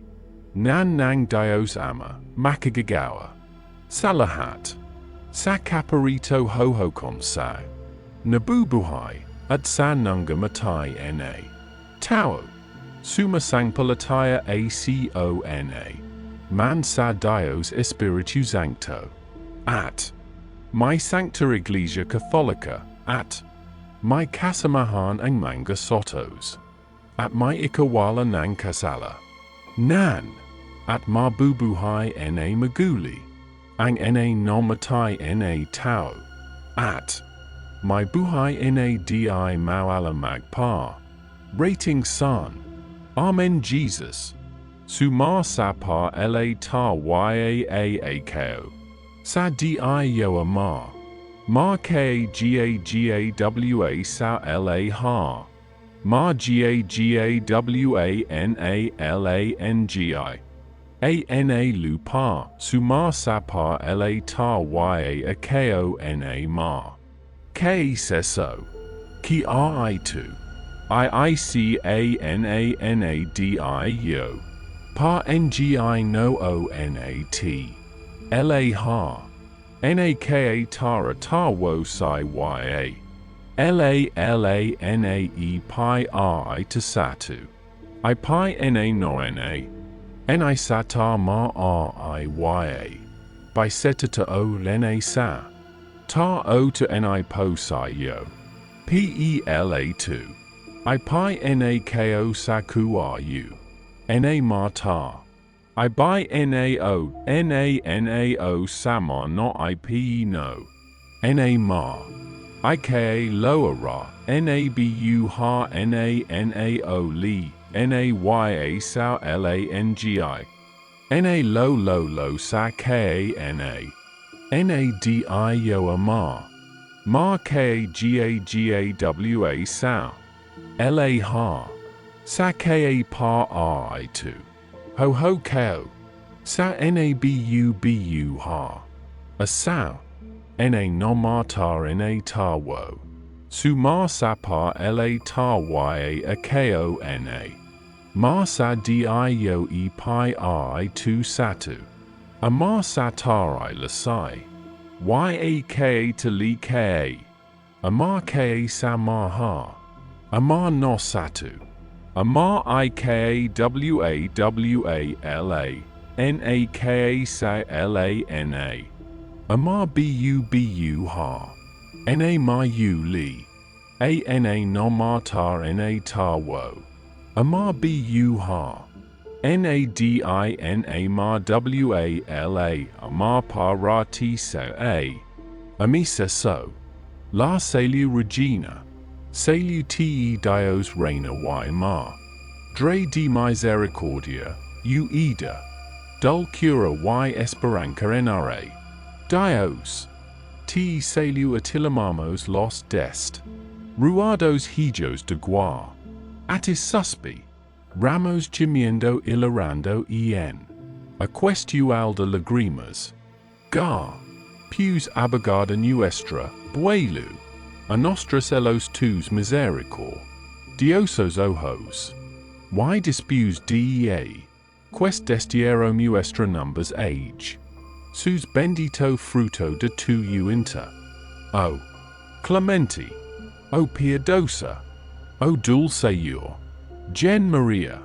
Ruega por numbers sata. Mada de Dios quescamos dig.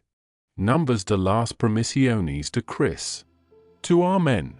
Ang Arbar Po Sancta. Muriang Ha. Yinar Nang Aua. Ikau Ang. Equinabubahi Namin. Atang Pai. Nananalagan. Aba Ikau no Ang. Tinator Ag Namin Pinapapanao. Na Tao Anak Ni Gua. Ikau Din. Ang Ipinag Bubuntan Hininga Ene. Minute Nang Amin Pag Tangis Dinisa. Lupa Bayan Kahapishapis. A. Abar Pinta Kasai Namin. Ilingo Mo. Sao Amin Ang Mata Mong Maui. At Saka Kun Matapos Yuring Pag. Papanaro Sa Amin. Ipakita Mo. Sa Amin Ang Yong Anak Sai Jesus. A Sancta Maria Mauen. Ma. Alam. Virgin Naman Totu. Yinar. Nang Dios. Kami Ipanalanjin. Mo. Nang Mapataloy Saramin. Ang Pangan Garko Ni Jesa Christo. Amen Jesus. A ba po sata ma riya ha inanawa. Ika ike nabubu ha nami. Aa pi. Nanana li ga.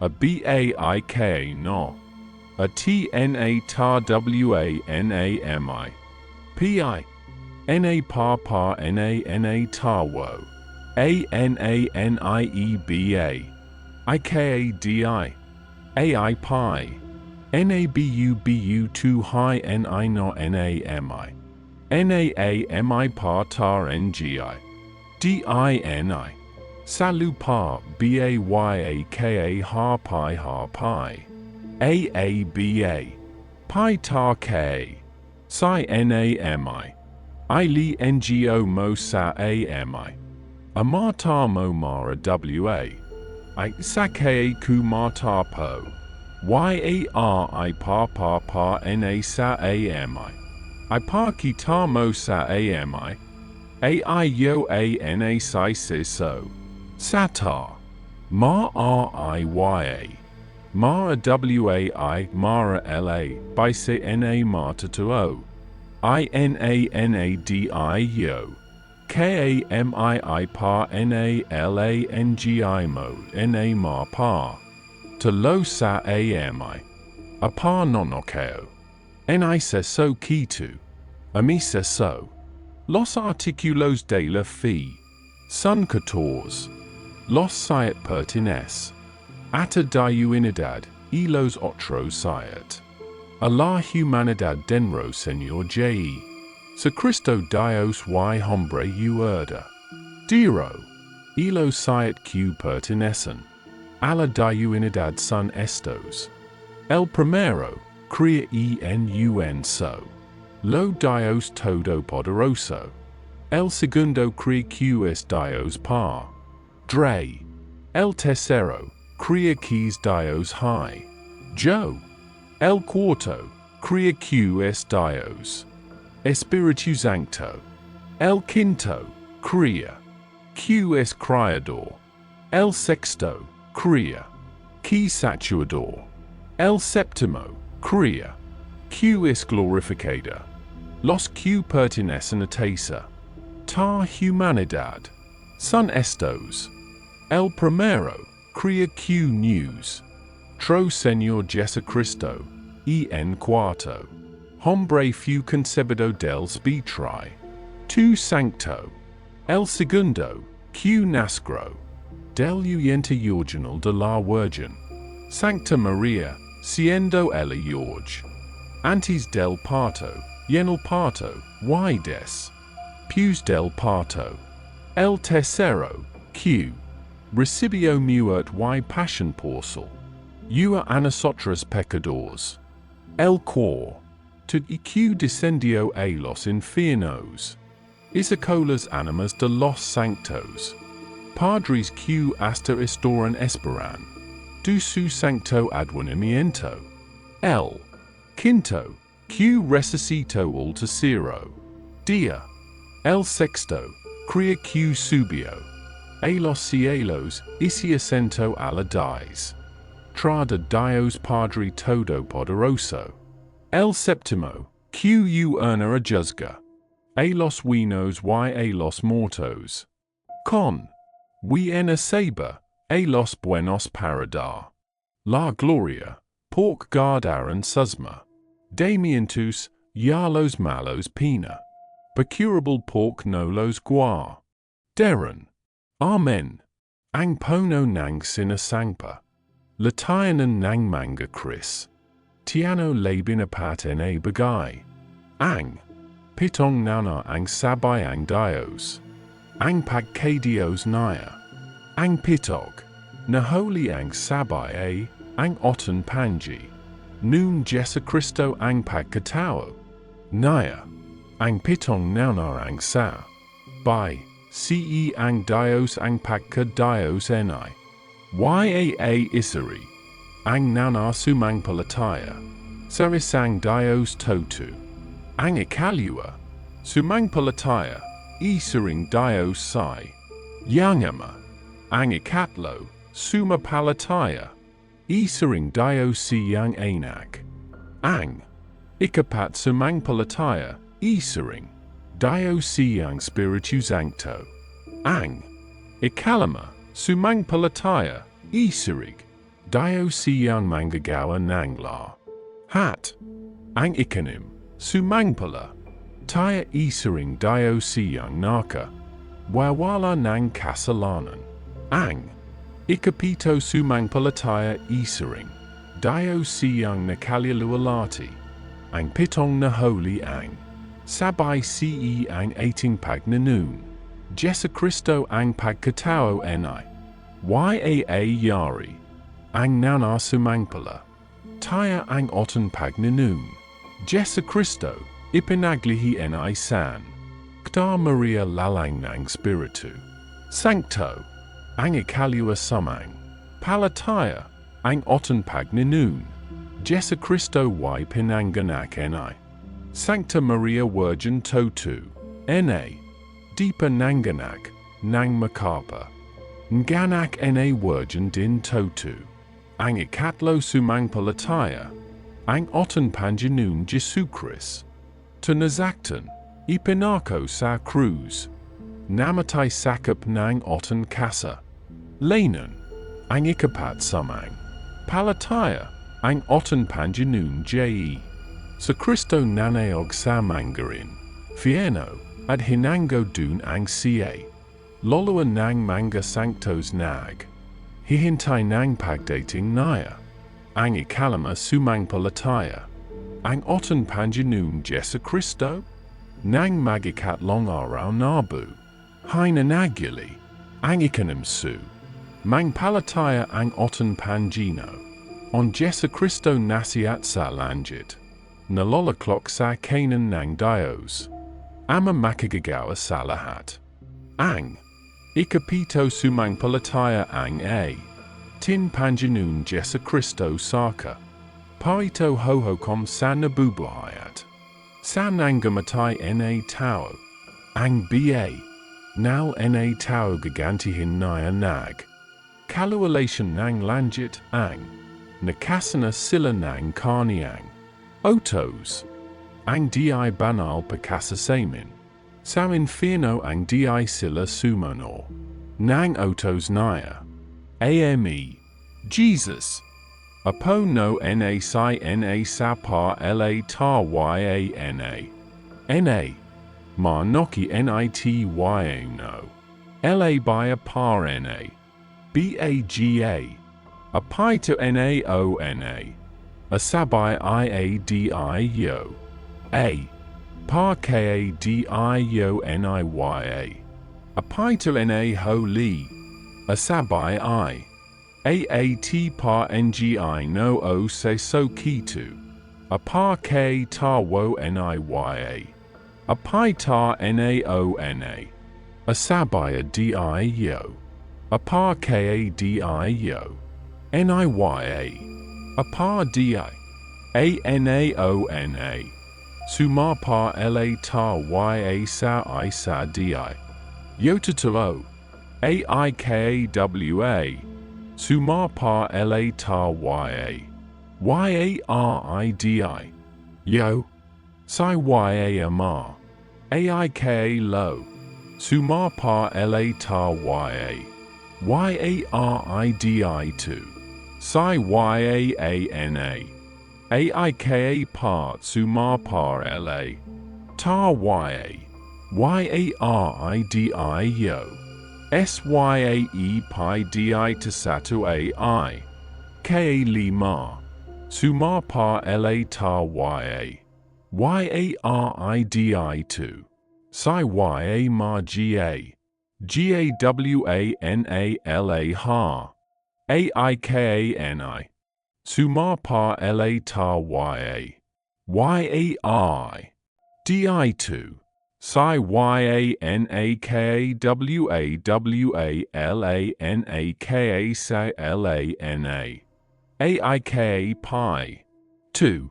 Sumar par la tar ya. Yaridi yo. Si yanak lu. Lu wa ha t. Apai to na huli. Asabai iat par ngi. No o se so kitu. Apar ka tar waniya. A yai. Anaona. Sumar par la tar ya. Aat par. Ngi no o se so kitu. I pi na lahi. Ni satar mar I. Lanae pi I to satu. Aikawa. Sumar. Par la tar ya. Aat par ngi no o se so kitu. I pi. Na no na. Ni sata mar riya. By seta o nadi par. Na no na. Na mar ka par no na. By se di to o. Aika lo. Sumar par la tar ya. Aat par ngi. No o se so kitu. Na satar. I pi na ko saku ru. Sa. Kona a tka sa lana. Aika par sumar par la tar ya. Aat par ngi no o se so kitu. Na samar ngo. Ip no. A high nango duo. A ka lo wana mar. No satu. Na high tar. Na par ra t niya. Aika. Li mar. Sumar par la tar ya. Aat par ngi no o se so. Kitu. Na mar ika loa ra. Nabu ha nau li. Aika ni. Sumar sapar la tar ya. Aat par ngi no. O se so kitu.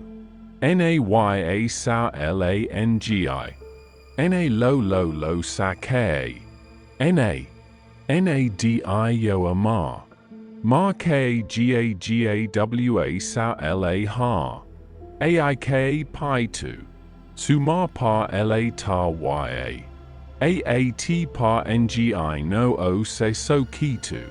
Sa ka par I tu. Ho ko. Sa nabu ha.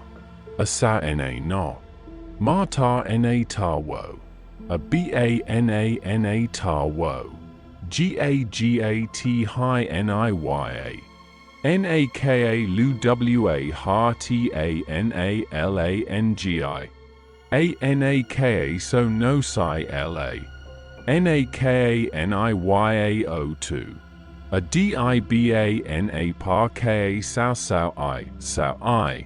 P no. A di si la somo no. Nao to niya. A me. Se so. Los mandamientos de la Ley de Dios son diez. Los tres. Pertenecen al uno de Dios. Y los otros siete al provecho del próximo. El primero, reza Dios. Sobre todas las cosas. El segundo, no gera su sancto nom. British English yen wano. El tercero, sanctici. Caras las siestas. El cuarto, hun. Raras atu padre y mada. El quinto, no matarás. El sexto, no fornicaras. El séptimo, no ha taras. El octavo, noscuan tarafal. So testimonio. El noeno, no. Deseras la mujer de su proxy. Mo el dezino, no cobdicieras. Los bienes ajenos. Estos diez. Mandamientos se encierran y dos, reza Dios sobre todas las cosas. Yatu próximo como. Arti mesmo. Ang otos nang Dios ce. Sang puo. Ang nana, ibigin mo ang. Dios lelo sa lahat. Ang y. Kalua, huag mo saksihin ang. Dios kundi totu. Ang ikatlo. Manjalin ca kundomingo at cu. Siesta. Ang ikapad, igalang mo. Ang yong ama. at ang yong. Yinar.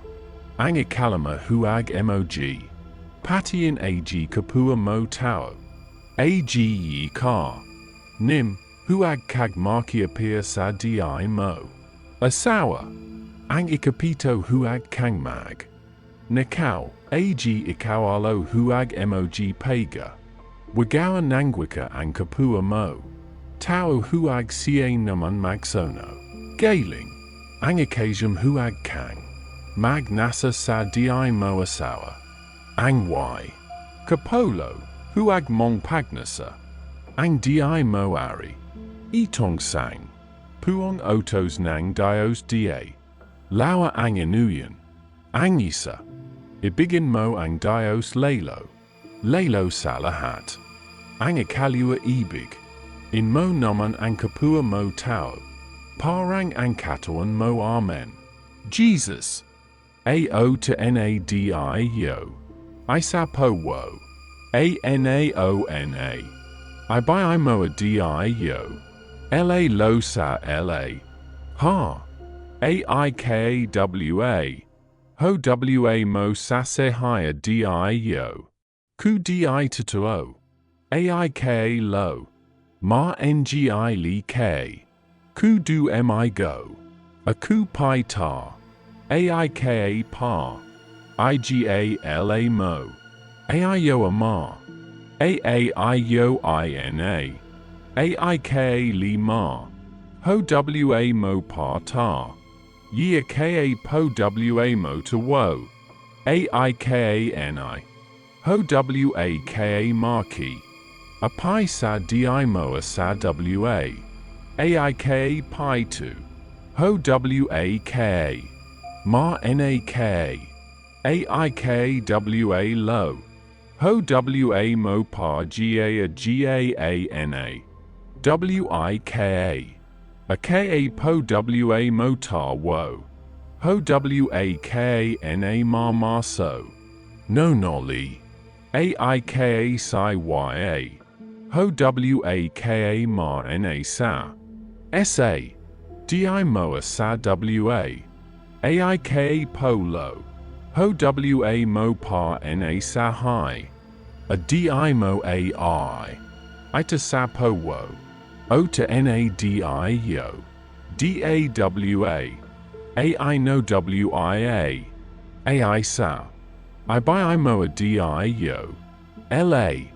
Lo sa la ha. Aikwa. Ibai mo na ma. A ka. Po wa mo ta wo. Pa ra nak tara mo. Amisa so. Los mandamientos de la sa. Ctar Mater Iglesia, San Cinco. El Primero. Our Miserent. Ra los Domingos y Siestas. De Garda. El Segundo. Con. Fiza Alaminos una vez en el. Ano. El Tercero. Comulgada. Necesidad por Pascua Florida. El Cuarto. Ayuna cuando lo. Manda la Sancta Mater Igtia. El Quinto. Pega diezmos y. Primitias. Ang otos nang Sancta y. Gtia inon natin silima. Ang naunar. Markinig nag. Missa huag milasan. Kun domingo at sa siesta. Pina. Njinjalinan. Ang ikalua. Mag. Confiza miminsan man taron. Taron. At kun may hirap na ka. Mamatai. Ang ikatlo. Mag. Kamulga kun Pascua na iqui. Nabahay na nagilay nang otan pa. Njinun Jesa Cristo. Ang ikapat. Magayuna kun magotos ang sa. Kta iglesia inon natin. Ang y. Kalima papamagahin ang dios. Nang dilan pananim. At ang si. Kapua yayin sa dios. Amen. Ao to na sa ta ilusai ya. Inanata. Alima. Anaona. Marki yi nami sa. Ho wa ma li sa. Ku du mi go. A sapai ta. pi nangi, NGI li na, AIKAWA, ma ko pi sa, mi sa ma, tar o tar o, aku ma hi ra naik ma tar, AI, ka lo, ma ko mu ga, ku pa ku wa, naiki nabu ha, nanau li, na a t pa ngi no o se so ki tu, aika pa mara una, ku maro tu, a satar, ilasai ya, inanat, aik li ma, pa, margo hia di yo, a dila pa nani, aa, sao ikapu wo, I ha ye mo sa di yo, a me, los sacramentos de la san, ktar mada ictia sun siat, el primero baptismo, el seguo, du confirmacion, el tercero pi, nitentia, el quarto, communio, el quinto extrema unction, el septimo, orden de matrimonio, pito ang mahal natanda, ikawala nang kasalanan ang, nolan sacramentos, ang nana ang baptismo, ag, ikalua ang confirma, ang y, katlo ang confisa, ang ikar, pat ang comulga, ang ikali, ma ang extrema unction, ang, ikanim ang orden ng sacerdo, t, ang ikapito ang pagkasal, itong dalwan holay pinatutuba, nang dios ang tao pilian ang, bolan ibig, amen, pito amahar na tar da, ikawawalana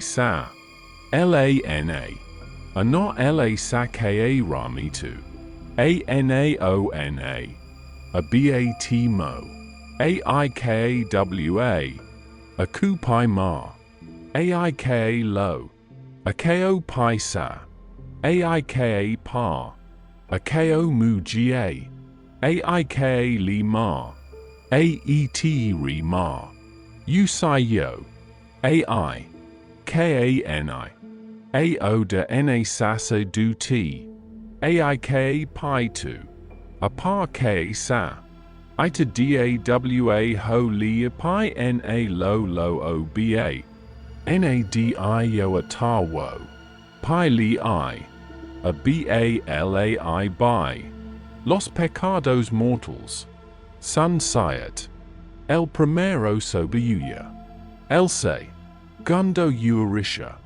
el tercero, luxuria, el quarto ura, el quinto, gula dash, el sexto embi, dia, el septimo accidia, ang panon kasalanan, y, kapapakasama nang kalalua, si pito, ang kapalaloan, ang karmo, tan, ang kalibagan, ang ca, galatan, ang kayamoan sapag, kain at sapag inam, ang karpa, nagilian, ang katamara, apo no ka sa lana, ika pa ka sa, ma nak lo wa, a pi tu, a ka pa la lo a ka ramo tar, a ka li, bo ga, a ka ga li tar, a ka ya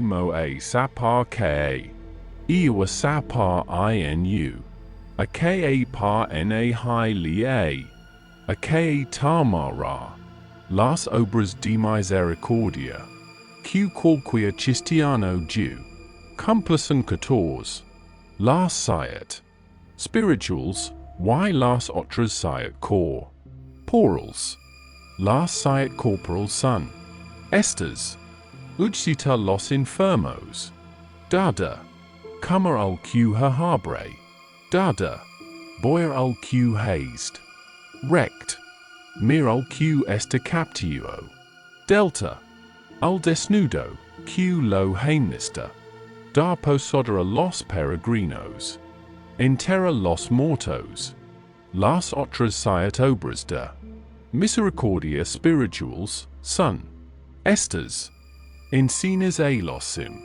ples cano saben, da consigo, ulquelo heimnister, castiga, ulq heimnister castigo, per, dana ulq ero contrati, su, friutas injurias de tu proximo, con patientia, ul dolient, yatsa, nudo, consola los tristes, y, desconsolados, regardios, por los uos y por los mortos. Amen. Ancorn gaur labin apat ag. Pitong nauna paquinabang nag. Katoran, ang pitong na holy pa. Quinabang nang kalalua. Ang. Pitong nauna paquinabang ene. Katoran a yari. Dalawin ang mai hirap. Parka. Nin ang nagagotum. Painumi. Ang nauhau. Puram tan ang ua.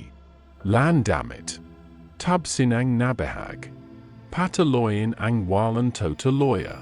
Ibayon ang namatay. Ang pitong na holy pakina. Bang nang kalalua. Ayari. Aralan ang di nikalam. A. Ralan ang naparal. Ang tar. Bo salar. Ce. Papagdalatain. Yul. In bar ala sa lubang kasalana. Nang nakasasala sa iyo. Huag. Ipalaman sa lubang pagmo. Mora nang tao sa iyo. Aliuin. Ang nalialumbay. Ipanalanjin. Sa dios ang nabubuhay at ang. Nunga matay na Cristiano. Amen Jesus. A K a W A G A W A. La by a pa. A pi. To Naona. Parki Nabanaka tar a. A pi to Na holy a parki Naba. Naka lo. Wa. A pi to Naona. Parki Nabanaka tar a. A Yai. Dalawime hira parkana. Ana go to. Pa I know mi. Anau ha. Pa. Rata. A Waladami. Tu si ana by ha. Pa. To lo ye. A Wala to lo ya. Ibao. A. Na marta. A pi to a ho lead parky na. Banaka lo wa. A yai. A ra la. A dinakaala. A ra la. Ana pa a ra. A tar wo sa la ipa pa da. Li tar I waiba ha la sa lo o. A ka sa la. Na. Naka sa la sa I yo. Ho wai pa. La ma sa lo o. A pa mo ra. A tar wo sa. I yo. A li wi. Ana lu ba. A pa na la. Ngi sa di yo. Anabu ha. Aana. Nomatar na ki nity no. Amisa so. La confusion en romance. Jopacada mucho heredumi. Confiso adios ya Sancta Maria. Ya San Pedro ya San Pablo. Ya los bien oyucherados, San. Miguel Archangel, ya San. Juan Baptista, ya todos los sank. Tus, yaos Padre Q peak mu. Cho con el pensamiento con la palabra, y contra obra, por mi cul. Pa por mi culpa, por mi guan cul. Pa, por en de ruego a la bnaue. Tirada Virgin Sancta Maria. y los bien or encherados apos. Tol San Pedro y San Pablo. Y Sanct Juan Baptista, y todos. Los Sanctos y Sanctas Curu. Quen por mi a nuestro Señor. J.E. Cristo. Amen. Akoy makasalanan nag coco. Pisal aco sa otten panjanun di. Os makagagawa salahat at cai. Sancta Maria Virgin Totu. At cai Sanct Miguel Archangel. Cai Sanct Juan Baptista Sal San. Tos Apostles cai Sanct Pedro. At cai Sanct Pablo at Salahat. Na Sanctos at Sao Io Padre. Ang Nakasala aco Sapanadim. Sapag Uica at Sapagawa aco no. Ce. Salar acoi, my Casalanan, aco. I, Salan Luba Siyang Ipmagzisi. Siko Kyangiata Nananalan. Njin aco cai Sancta Maria. Virgin Totu at cai, S. Miguel Arca. Gel, at cai, S. Juan Baptista, at Sao San. Tos Apostles, cai S. Pedro at cai, S. Pablo at Salahat na Sanctos, nag aco. A. Tipanalangan nila sa otten panji. Nu Dios e kau nama Padre acoi. Ipanalangan mo at Haman Kaha. Lili kanang Dios ditto acoi, ca. Lagan mo sa Kasalanan ko, at Perusahan mo aco. Amen, Jesu. Akao ma ka sa lana. Akao na ko pi sa. Sa a ti pa ngi no o di yo. Ma ka ga. Wa sa la ha. Ka sa ma riya. Biseta to o. Ka sa mige. Ka psi. Ka sa su wabat ta. Sasa. To a potali a ka sapi ro. A ka sapalo. A sa la har na satu. A sa yo pa ri. A na. Ka sa la a ko. Sapa nii. Sapa wika. A. Sapa gawa. Akao nora sa la. Akao ma ka. Sa lana. Akao sa la lo ha. Sai yai pi na sai sai. Sai kao. Ka no ya2. Nangi akao. Ka sa ta ma di yo. Biseta o ka sa mi go. A ka sai. A saso wabat ta. A sasato a. Potali a ka sapiro. A ka sapela. A sa la har na satu. Na a ko I pa na la. Ngi nila sa a ti pa ngi no o di yo. Ika. Na ma pa ri. A ko I pa na la ngi mo. Aha. Ma ka ha li li k. Na di yo di2. A ko ka la. Ga mo sa ka sa la na ko. A pa ayu sa ha mo. A ko. Amisa so. Las preguntas en Romis. Ps Cristiano? Art si Paul Army. Sericordia de Dios. P.Q Coseres. Cristiano? Ard el hombre bapti. Zado Q Crilo Q Incina Di. Os. Y la Sancta Iglesia Madre NRA. P. Qua les la Señal del Cristiano. Ad la Sancta Cruz. P. Aquian. Aduran los Cristianos. Arganro. Señor Dios. P. Q Coseres Dios. Ad la Primera Causa, el Princi. Pio de todas las cosas, el Q high. Co todas las cosas, y el no teen. Principio ni fin. P. Quantus Dio. Saze.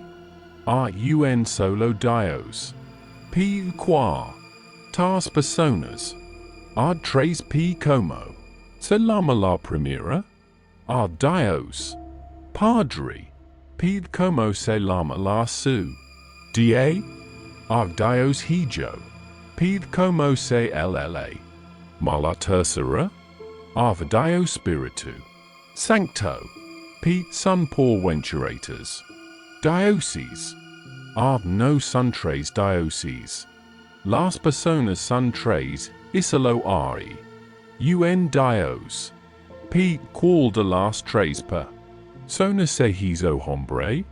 Ad la se. Gunda persona q es el hijo. P. Como se hizo hombre. Art por. Obra del Spiritu Sancto. En las. Entranas de Sancta Maria Jorge. Antes del parto. Idespus del. Parto. P. Para q se hizo hombre. Art para pod Maria en rescate. De los pecados de todos los hombres. P. Qualis errantos. Pecados de los hombres. A. El pecado de nuestros prime. Los padres. Adon y Eva. Del. Qual todos participamos. Y few. Rada esto. Los pecados actua. Les concu ofenden a Dios ca. Da dia. P. Como rescato a los ho. Bres. Ad murio en la cruz y2. Mo asicago los pecados de todos los hombres. P. Dispus. De mortonro Señor Jesucrist. To Q hizo su alma. A. Baxo. A los infiernos junta con la dui. Nidad, isaco las animas de los Sanctos Padres Q estoran a. Guardando su sancto aduini. Miento. P. el cuerpo de nuestro Señor Jesucristo fu sepultado. Art si P. resucito. Art si P. Qua. Du. Art el tercero dia de su mua. T. P. Q. Dos aca en la tierra nu. Estro Señor Jesucristo? Art no. Si no subro a los cielos, dispus. De 40 días de su. Art esa rec. Sion y está asentado a la diestra. De Dios Padre Todopoderoso. P. Q. asiento tin a la enl. Cielo? Al el mas abentaxado. De todos. P. A dia encuadra. A juzgawinos y mortos. Art si. P. Quando? Art no se sabe. P. El alma del hombre aca base. Cuando murió el hombre? Ah. No murió con el cuerpo como. En los otros animals, sino so. To el cuerpo murió y el alma. Ue para siempre. P. Andi yul. Uradini todos los que murió. Buenos y malos? Ay andi yul. Uradini y juntarse el cuerpo. Con el alma para ser juzgados. De Cristo nuestro Señor. P. Dispuesta. A suscitados los cuerpos de los hombres andi. Volur amari? A no P. Q. Dara Dios en premio a los bu. Numbers ad la gloria del cielo al. La uran adios y se alegraran. Y regocijarán para siempre J. Mars. P. A Q castigo dara Dios. A los malos? A decha losa en. El infierno alatendran torm. Los y dolores para siempre J. Mars. P. A Q esta sancta eagle. Cia. A todos los hombres. Cristianos Q creen en di. Os. Juntamente con su cabe. Ca. Jesus Cristo Q esta en. El cielo. Iswicao en la tierra. QS el Papa del Roma. PENS. Ta Sancta Iglesia y Cosas Q. Quiten pecados? Art si PQ. Cosas son? Art el baptisimo A. Los no cristianos y la confe. Siona los y cristianos Q. Peccaron si arrepienten sus pecados de juras itin. Voluntad de nunca más bolua. Apacar. P.en esta sancta iglesia. A communion de los sanctos? Si. P.q esta communion de los sanctos? La participación de los buenos cristianos en las buenas obras y sacramentos. P. Cuando levanta la hostia el par. Dre en la misa para quella redu. Rentus cristianos qui en esta. Asti? Ad Jesu Cristo no Señor. Dios y hombre verdadero como. Esta en el cielo. P. en el caliz. Qui en esta? Ad la sangre dadera de no Señor Jesucristo. Te como aquella que derramó. En la cruz. P.q. esta el Cris. Tiano obligado a hazer, para. Saluas? A hazer y cumpla. Los diez mandamientos de Dios. Y los de la Sancta Madre Iglesia. Ang Tenongan. Cristiano carne? Sagot. O.taua nang otten par. Njanun Dios. T. Ano kaya ang. Cristiano? S. ang binigan su. Masang palataya sa aral nang. Dios at nang sancta iglesia. Ina natin. T. alin kaya ang tan. Da nang Cristiano? S. ang sacta. Cruz. T. sino kaya ang sinasam. Ba nang manga Cristiano? S. ang otten panjanun Dios. T. ano kaya ang Dios? S. ang onag. Mola. Ang kaona onahan salahat. Ang may gawa salahat, siya walan pinagmalan walan kaha. Ganon. T. ilan ang Dios? S. isa. Lamang. T. ilan ang personas? S. tatlo. T. ano nolang nang. Nana? S. ang Dios ama. T. thanog. Nolan nang ikalua? S. ang di. O. S. anag. T. ano nolan nag. Ikatlo? S. ang Dios spiritus acto. T. tatlo kaya ang Dios? S. dial. Tatlo ang Dios, ang personas. Si ang tatlo, ang Dios isa. Lamang. T. alin sa tatlong pa. Sonas ang nagkaturan tao? S. ang ikalu ang persona nang. Sanctissima Trinidad ang Dios A. Nak. T. lanong pagkaturan tao. Naya? S. pinaglalangan siya nag. Dios spiritus sancto satian ni sacta. Maria Virgin totu nang deepa. Nanganak siya. Nang makapanga. Nak na virgin din totu. T. thiet. Nakaturan tao siya. S. nang ma. Yari mamatay siya tuba sakesa. Lanan nang lahat na tao. T. thlotan. Kaya ang kasalanan nang tao? S. ang kasalanan nang otan magu. Galang sayodon at saiva nagin. Kasalanan natin. Naramay pala ta. Yo sa pagkakasalan nila sa Pangino. On Dios. Buka naman dun ang sa. Diling kasalanan nang bolan nang. Tao nakasasala sa Dios araw. T. anong pagtubas naya. Sa tao? S. the nakpakamatay siya. Sa cruz, at sinakop naya ang san. Libitan bayan. T. kanang namatay. Na ang otan panjanun Jesucrist. To sa cruz, anong ginora nang. Kalalua naya? S. Nanaog sama. No infernos pati nang pagka. Dios naya, at hinango dun ag. Kalalua nang manga sanctos. Padres nagahintay nagpagda. Ting naya.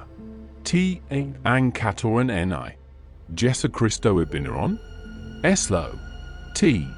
Nabohina nagili. Eslo. T. Ca. Ilan. S. Nang magikat long. Aro nang pagamatay naya. T. Humabalin ditto sa lupa ang otan. Panjanung Jesu Christo?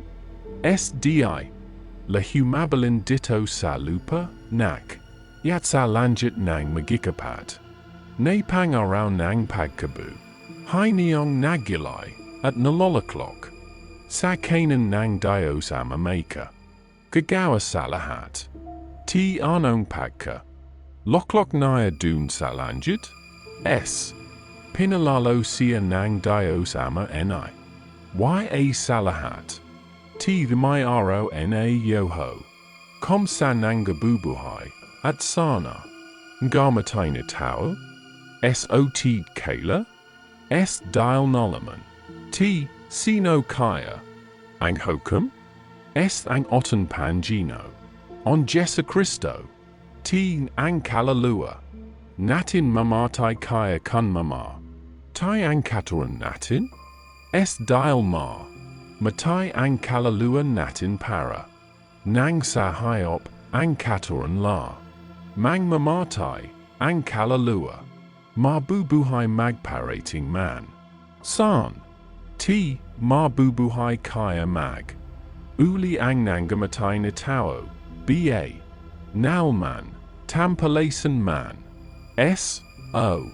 Mabubuhay din maguli. At papa. Sok na moli ang kalalua sa ca. Tawan nang hokoman silang. Dalua nang otan panjanun je. Sa Christo. T. Kun mabuhay na. Maguli ang katoran nang ma. No tao mamatay pad sayang mo. Li. S. Dial. T. Ano igaganti. Nang Dios sa manga banal na. Tao. S. ang calculation. Sa langit dun makikita na. La ang Dios at matatua at ma. Liligaya at lulualahati magpa. Rating man san. T. Ano yipa. Ruruza naya samanga tao tan. Palasan? S. Yo holog naya sa. Inferno dun magihirap sila. At makakasakwit magparatig. Man san. T. Ano kaya ang san. Ktar iglesia? Est ang lahat nata. Uo Cristiano suma sangpala. Taya sa Dios pati nang panoni. Lasai Jesu Christo nasa langit. Ditto sa lupa ang kahalili naya. Ang sancto papa sa Roma? T ditto sa sancta iglesia mai. Ikawala nang kasalanan? S. O. T. Ano kaya ang ikawa. La nang kasalanan? S. Ang. Pinagbinag sa deepa Cristianos. At ang pagkokan fiesel nang ma. No Cristianos may kasalana. Kun magsizing masakwetat. May lub na di moli makasa. La sa Dios magparating man. San. T. Ditto sa sancta iglesia. May kasamahanang manga. Sanctos? S. O. T. Ano kaya. Ang kasamahan ng manga. Sanctos? S. Ang pagpapakina. Bang ng manga Cristianos. Banal na tao. Sa gawa mega. Ling sangpon ng sasakra. Mentos. T. Nang binubuhat. Ang ostia nang padri sa pagme. May sa sino kaya ang narun. S. Ang otan panjanun Jesu. Christo Dios totu. At tawog. Totu. Para dun sa langit. T. Sa. Kailai sino kaya ang narun. S. Ang dugong totu nang otan. Panjanun Jesu Christo. Kapara. New Naboho sa cruz nang na. Matai sia. T. Ano kaya angar. Gawin nang manga Cristiano. Nang makaparun sa lanjit? S. Ang susundin nila ang sang. Po. Wang otos nang dios. Pati. Nang otos nang sancta iglesia. Ina natin. Ta no. Ki nitya no kana. OOAWANAA. T pa NGI no ODIO. A no KAYA. A ki NITYA no. A by YAGANA ta wo.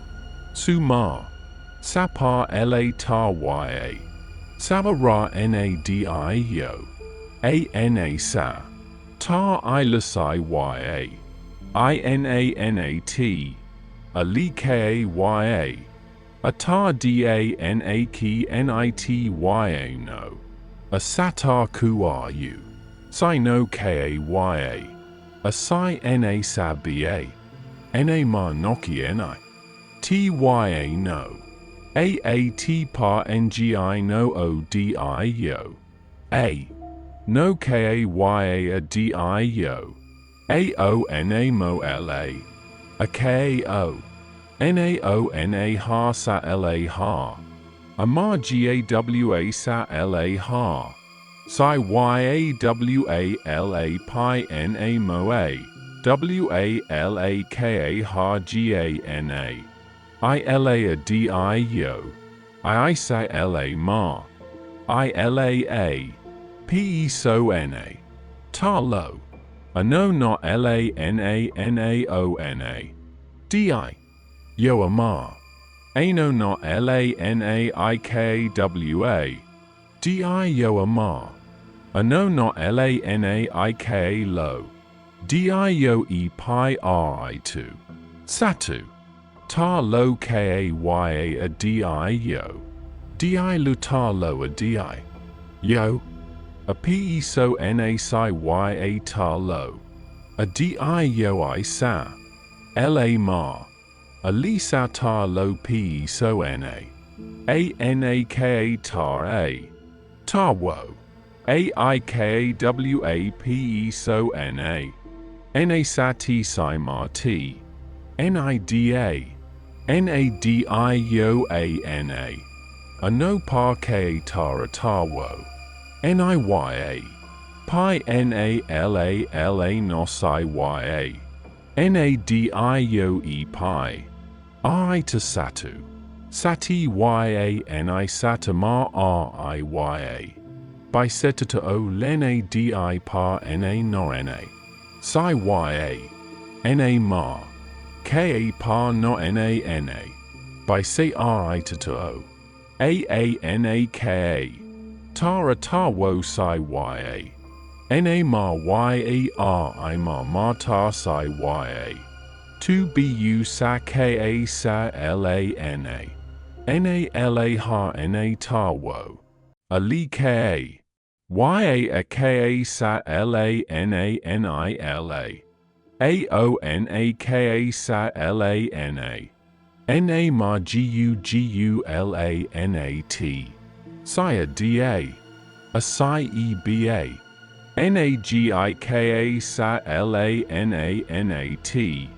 NA Rama par LA ta yo. Se par KAKAOLANILA sa DI yo. Bo KO NA ma du. O a sa DI lia sa LANA. NABALANA ta WA. NAKA sa LA sa DI yo. A ra TNU. BUNI says so key to. A LA ha NA ta wo. OO. A no. Pa 2 BUNIYA sama no ta wo. A pa KA ma ta. Psi YA sa QRU. A psi NAKONIYA. A sali BU. Ta BAYA. NANA ma ta NAAAT pa NGI no O. Se so key to sa QRU. a no ginawana lo lo wa,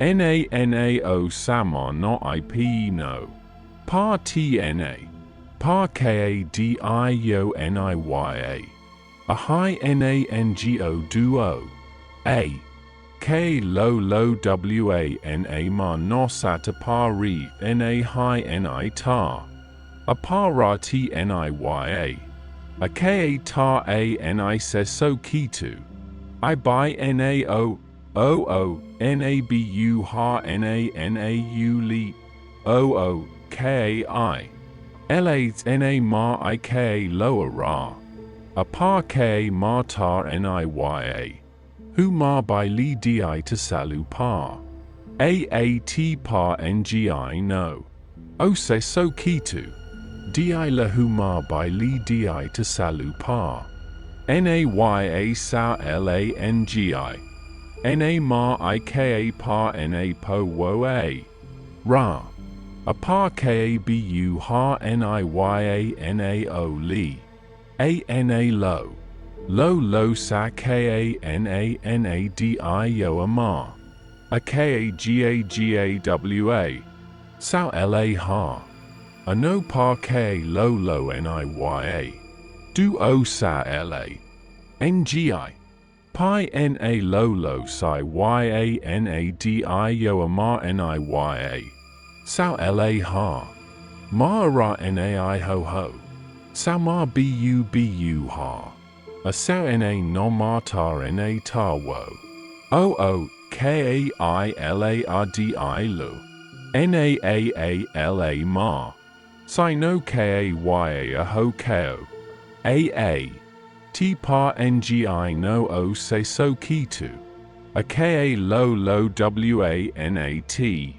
ma ta kya, ko ma ta a ka ta anat, di la ma ta a ka lo wanat, pa ra na sa I, ba ha yo, a ka ta anala ma, a ma ta, a ka, lo wa ma bu ha, ma pa ra ti ma sa a, ma bu ha kya ma o li, a na no ma ta na to wo, ba ma, ta pa la sa ma, o na bu ha I, ma u li, a pa so na mo li, a k lo, wa sa ka ta niya, na ho ko ma si ladawa, na a t pa ngi no o se so kitu, ku ma bu ha, na ma o li, a ka ta na ma no ta wo, ma ta, pa kya mo li di lu, ano igatnadi yo, sao ma no ba ta wo, a ka lu wa ha taa sao la, ngi, duo ma ki ta nila a di yo, a ma to wa, a ma li gaya, a lu wa ha t, ma pa, rati ma sa a no I pa ru sa nadi yo, a ma nota wo ta pa la sa, I ho lo niya, sao ip no, duo ma hi ra si ya, a ma ka saki, ma pa rati ma sa a no kyaa, sa ta I la si ya, a la ha na ta wo ki nity no, su ma sa pa la ta ya sa di yo, pa tna po nila si se so kitu, na sa langi, a di, to salu pa, a ka ha li niya, a sata pa, path di to sa ta I la si ya, ma ikwawa la, naka sa lana, no kayaikawawala, naka sa lana, a par by ya sa di par ki nit, ya no, a par ko pi sa, amar no k, nit ya no, ma ka sa lana, ku ma mar saki, amar lo o nadi mo li ma ka sa la sa di yo, ma parati ma sa di ta sa ta I lasai, ya, ma ka sa ma ha, amar no satu, o, a no, ka a ka sa ma ha, na ma no satu, a pa ki naba, na ma noki nity no, bana, ta wo, sa gawa ma ga li sapo na sa ka ramitu, na by nubu ha ao tyana pari sa pa mi sa, si no kayana ro o, aat pa, ngi no o se so kitu, di yo tuto o, atawo, tuto o para du o sa langi, sa ka li, si no, kayana du o, a du go tuto o na ti pa, ngi no o se so kitu, ka para niu na bo ho sa ku, ayu, na ma ta si ya, ano kaya, a gai, na ma noki nity no, na ma ka pa ro o sa, langi, a susu diniya, a sapo wo o to nadi, yo, pa ti na o to na sa ta I lasai ya, inanat, Laos Deo. Notes. 1. Tagalog characters are said to be similar to Old Javanese, Ignacio. Villamot, _La Antigua Escritura Filipina _ Manila, 1922, page 30. They were replaced under the Spanish occupation by Roman letters, and are not now used. The best definitive grammar is Frank R. Blake's _A. Grammar of the Tagalog Language New Haven, 1925, where, page 1, he defines the language as follows: Tagalog is the principal language of Luzon, the largest island of the Philippine archipelago. It is spoken in Manila and in the middle region of Luzon. Tagalog, like all the Philippine languages about which anything is known, belongs to the Malayo-Polynesian family of speech, which embraces the idioms spoken on the islands of Polynesia, Melanesia, and Malaysia, on the Malay Peninsula, and on the island of Madagascar. 2. The woodcut, showing St. Dominic beneath a star holding a lily and a book, the usual symbols of this saint, and clad in the white habit and black cloak of his order, seems to be of Oriental workmanship, differing vastly from contemporary Spanish and Mexican cuts of the same type. The clouds, for instance, are characteristically Chinese, and the buildings in the background more reminiscent of Eastern temples than European churches. 3. Th. Pardo de Tavera _Noticias sobre la imprenta y el grabado. En Filipinas Madrid, 1893, pp 9-10. Dard Hunter in papermaking. Through 18 centuries New York, 1930, pp 109-16, describes papermaking in China, and mentions the use of macasso or tarcasso, both species of the paper mulberry, as material for the making of paper. The paper mulberry's scientific name is _Brucinicia papyrifera _. Later, on page 141, he speaks of the use by the Chinese of gypsum, lichen, starch, rice flour, and animal glue for sizing. For the best short summaries in English of the beginnings of printing. In Mexico are Henry R. Wagner's Introduction to the Exhibition.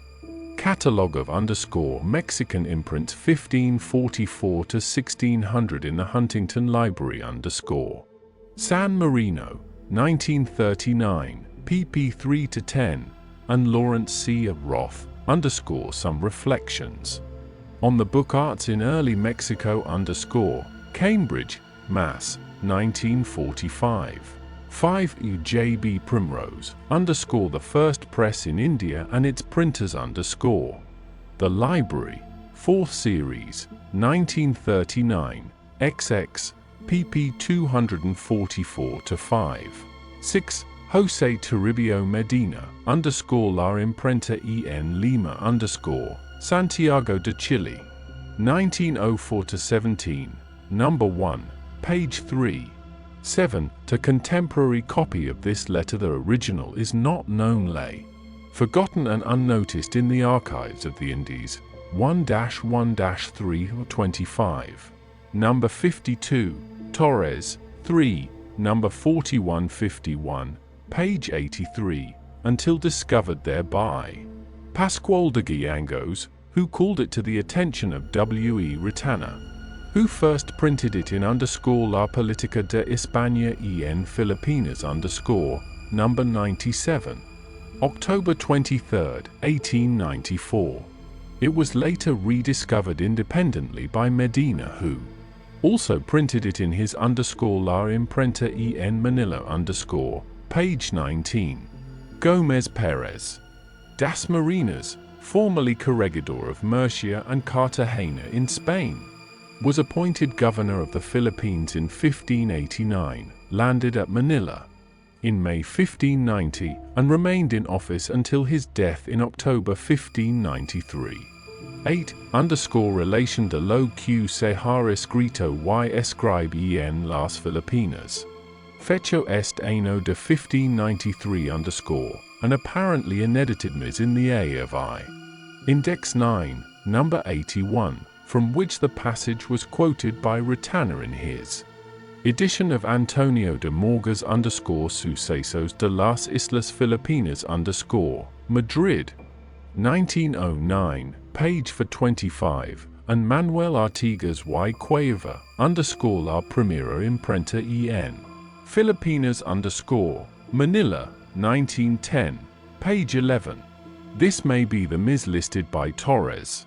3. Number 4229, page 91, as Breve Sumario y Memorial de Apuntamientos de lo que se ha escrito y escribe en las Islas Filipinas undated, but probably 1593. 9. Recopilation de las leyes de los reinos de las Indias Madrid, 1681, IFF 123 v 124R, where they are Laws 1 and 3, title Xiv. Book I. 10. Medina, page 28, from Libro de Provisiones Reales Madrid, 1596, page 231. 11. Inflation in the Philippines was discussed in a report sent by Bishop Salazar to the King in 1583, b. and R. v. pp 210-11, translated from Retana Archivo del Bibliófilo Filipino Madrid, 1895-97. 3. Number 1. 12. Henry R. Wagner The House of Kronberger in to Dr. R. A. Ozenbach Philadelphia, 1946, pp 234 and 238, where he gives some interesting comparative figures. In 1542 the Casa de Kronberger could charge 17 maravedis a sheet. In Spain in 1552 López de Gamaras Historia de las Indias was appraised at 2 maravedis a sheet, and in Mexico Vasco de Pugas provisions of 1563 was permitted to sell at the tremendous figure of 1 real or 34 maravedis a sheet. 13. Juan de Cuellar was mentioned in the letter of instruction given by Philip II to Gomez Perez das Marinas on August 9, 1589, as among those who are men of worth and account in the Philippines and who should be provided for and rewarded accordingly. B. and R. 7, page 151. Translated from the original Ms. in the A of I. 105-2-11, Torres. 3. Number 3567, page 17. Cuellar received a commission from Das Marinas and signed various documents during his administration as secretary and notary. Antonio de Morga, Sucesos de las Islas Filipinas Mexico. 1609, F13V, reports that Cuellar was one of 2 survivors of the ship on which Das Marinas sailed in October 1593 as part of an expedition to conquer the fort of Ternate in Maluco. On the second day out, while the ship was weatherbound at Punta de la Cufa, the Chinese rowers mutinied, and only Cuellar, there described as the governor's secretary, and the Franciscan father, Francisco de Montilla, survived the ensuing massacre. They were set ashore on the coast of Ilocos and made their way back to Manila. A similar account appears in Chapter 16 of Leonardo de Argensolas, Conquista de las Islas Malvicas Madrid, 1609. We have been able to find no subsequent record of Cuellar. 14. Colin, I, pp 501, 507-14, 561-6. 15. Pedro Chirino, Primera parte de la Historia de la Provincia de Filipinas de la Compañía de IHS unpublished Ms. of 1610, from which the present passage was quoted by Ritana, Colonel 25.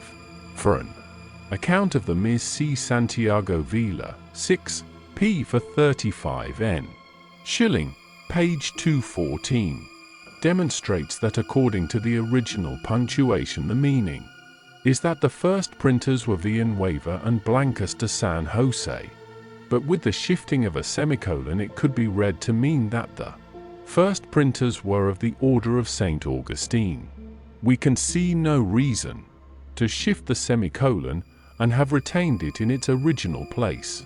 16. Ritana, Colonel 26, said that he was able to find no information regarding Villanueva except for the listing of his name by Cono, page 43, as having arrived in the Philippines at an unknown date. The destruction of the early records of the Augustinians when the English sacked Manila in 1762 accounts for the paucity of information, but there are a few references which throw some little light on the two Villanuevas. San Augustine, page 212, says that when Herrera sailed for Mexico in 1569 he left in Cebu only to P.Fr. Martin de Roda and 2 virtuous clerics, the one named Juan de Vivero and the other Juan de Villanueva, who had come with Felipe de Salcedo. Salcedo had come back to Cebu in 1566. Francisco Marino, Historia de la Santa Iglesia Metropolitana de Filipinas hasta 1650 Manila, 1877, page 226, states that Villanueva came in 1566 and died shortly after 1569.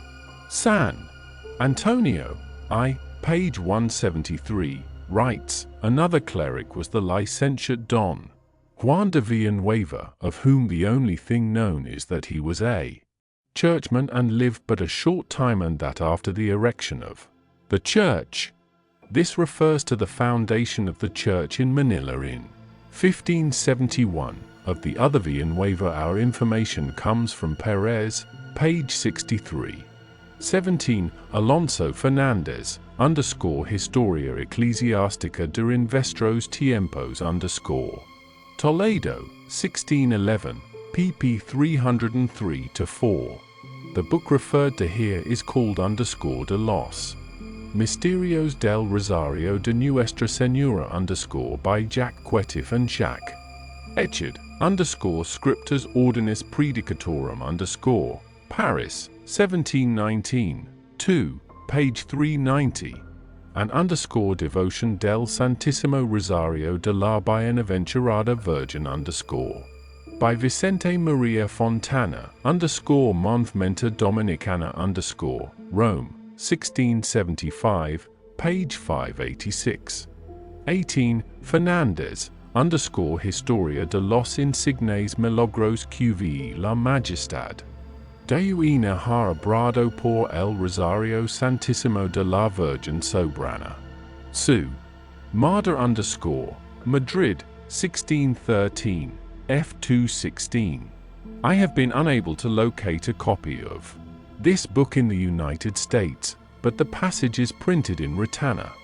Aparato Bibliográfico de la Historia General de Filipinas Madrid, 1906, pp 64-5. It was first cited in modern times by Pedro Vindel.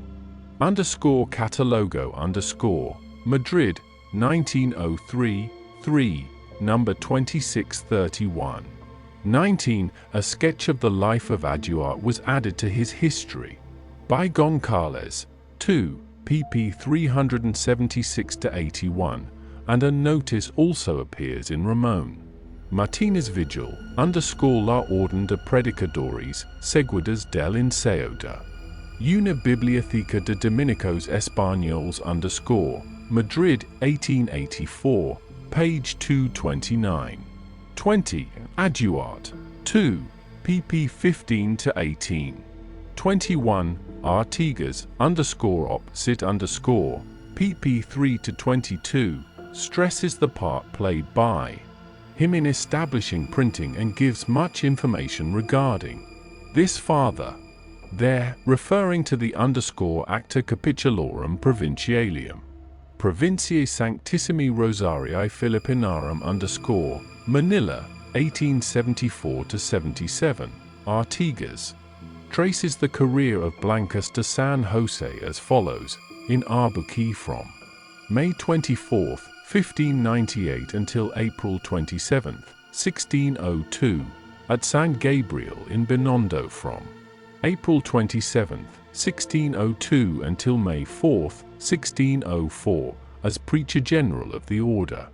At the Convent of Santo Domingo in Manila from 1604 to 1608, back at Albuquerque from April 26, 1608 until May 8, 1610, and at San Gabriel, again from May 8, 1610 until May 4, 1614. 22. Medina, number 8, page 7. A copy of this book and a unique copy of the recently discovered ordinations of 1604, see note 127, are in the Library of Congress. Both books are entirely typographical, and the Tagalog in the 1610 volume has been transliterated. These two, and the present Doctrina are, so far as I have been able to find out, the only Philippine imprints before 1613 in the United States. 23. Medina, number 14, page 11. The text was written by Thomas Pinpin, who appears as the printer of the former book, and a confessionary by Blancas de San Jose, who probably edited the volume, is included. 24. Juan Lopez, Quinta Parte de la Historia de San Domingo, Valladolid, 1621, ff 246-51. 25. Quetif and Echard, _2, page 390. This same statement was made in Antonio de Leon Pinello, _epitome de la Biblioteca Oriental y Occidental, Nautica y Geográfica _ed Antonio González de Barcia. Madrid, 1737–38, Kernel 737, and was reprinted almost word for word. By Jose Mariano Beristain y Souza, _Biblioteca Hispanoamericana. Septentrional Mexico, 1883–97, page 177. 26. A fairly complete biography is given by Vinaza, pp 112–7, where he points out that several of the major Jesuit biographers have erroneously stated that Hervas went to America sometime before 1767. 27. Lorenzo Hervas y Panduro, _origin, formazione, meccanismo, ed armonia degli idiomi _Cecina, 1785, page 88. 28. Hervas, _saggio pratico del ling, con prolegomeni, una raccolta di orazioni domenicali in più di 300 ling. Dialetti _Cecina, 1787, pp 128–9. Although Schilling, page 208, says that Hervas had a copy of the 1593 Doctrina before him, which had been lent or given by Bernardo de la Fuente, Hervas merely says that he took his information from the best documents, which showed the grammar, and the Tagalog and Visayan dictionary were given me by Messrs. D. Antonio Tornos and D. Bernardo de la Fuente. There is no doubt, however, but that Hervas had a copy of the Doctrina, or accurate and extensive transcripts from a copy known to one of his friends. 29. Franz Karl Alter, _über die Tagalisch Sprache Vienna, 1803, page 7. Alter speaks of having had extensive correspondence with Hervas. 30. Johann Christoph Adlung, _Mithridates oder Allgemeine Sprachenkunde mit dem Vater unser Sprachprobe in Bene. 500 Sprachen und Mundarten Berlin, 1806, pp 608–9. 31. Beristain, op. Cit _2, page 64. The first edition was published in 1819–21, but we have used the second for our quotations. 32. Juan de Grijalva, _Crónica de la Orden de NPS Augustín de Nueva España Mexico, 1624, f. 199 v. 33. Nicolas Antonio, Biblioteca Hispana Nova Madrid, 1783, page 764. The first edition was Rome, 1672, but I could locate no copy in this country. 34. San Augustine, page 352, on pp 443–4, referring to Grijalva and Herrera, he says merely that Quiñones was very learned in the Tagalog language and wrote a grammar and dictionary of it. 35. He succeeded in learning that language with such perfection that he composed a treatise as a light and guide for the new missionaries, and a vocabulary with which in a short time they could instruct those islanders in the mysteries of the faith. Medina, page 27, assumed that this referred to Jose Sicado, La Cristiandad del Japón Madrid, 1698, where he could find nothing about Quiñones, but Beristain cited specifically his Historias de Filipinas y Japón which Santiago Vila, 6, page 41, thinks must be his additions to Grijalva, including a life of Quiñones, which San Augustine used and quoted from. The quotation here is from San Augustine, page 442, where Cicado is given as the source. 36. Thomas de Herrera _alphabet vim avgvistinianbum Madrid, 1644. Page 406, according to P. and G. Page 24. 37. Schilling, page 204. 38. Pedro Bello _Noticia de los escritores y sus obras impresas.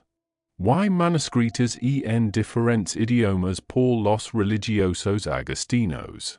Calzados hasta 1801 unpublished Ms., from which the citation is given by Santiago Vila, 6, page 441.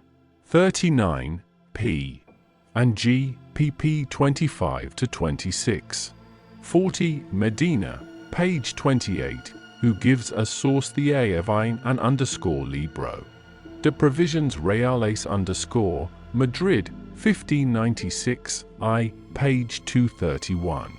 In his note, Medina says that this cedula was not in the recopilation but referring back to the note on page 24, we find that he there prints a law of the same content and date, cited as Law 3, title Xiv, Book 1 of the recopilation where we have seen it, with the extremely significant addition, it shall not be published, or printed or used, if this phrase was not included in the original cedula sent to Manila, but added when printed as applying to all the Indies. It is important evidence that the king felt an admonition against printing unnecessary, where no facilities for printing existed.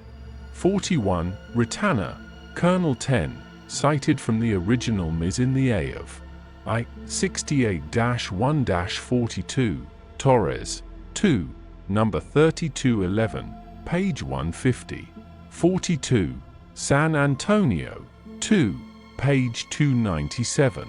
This work, treated at length by San Antonio, is proof of the high esteem in which Plasencia was held as a Tagalist.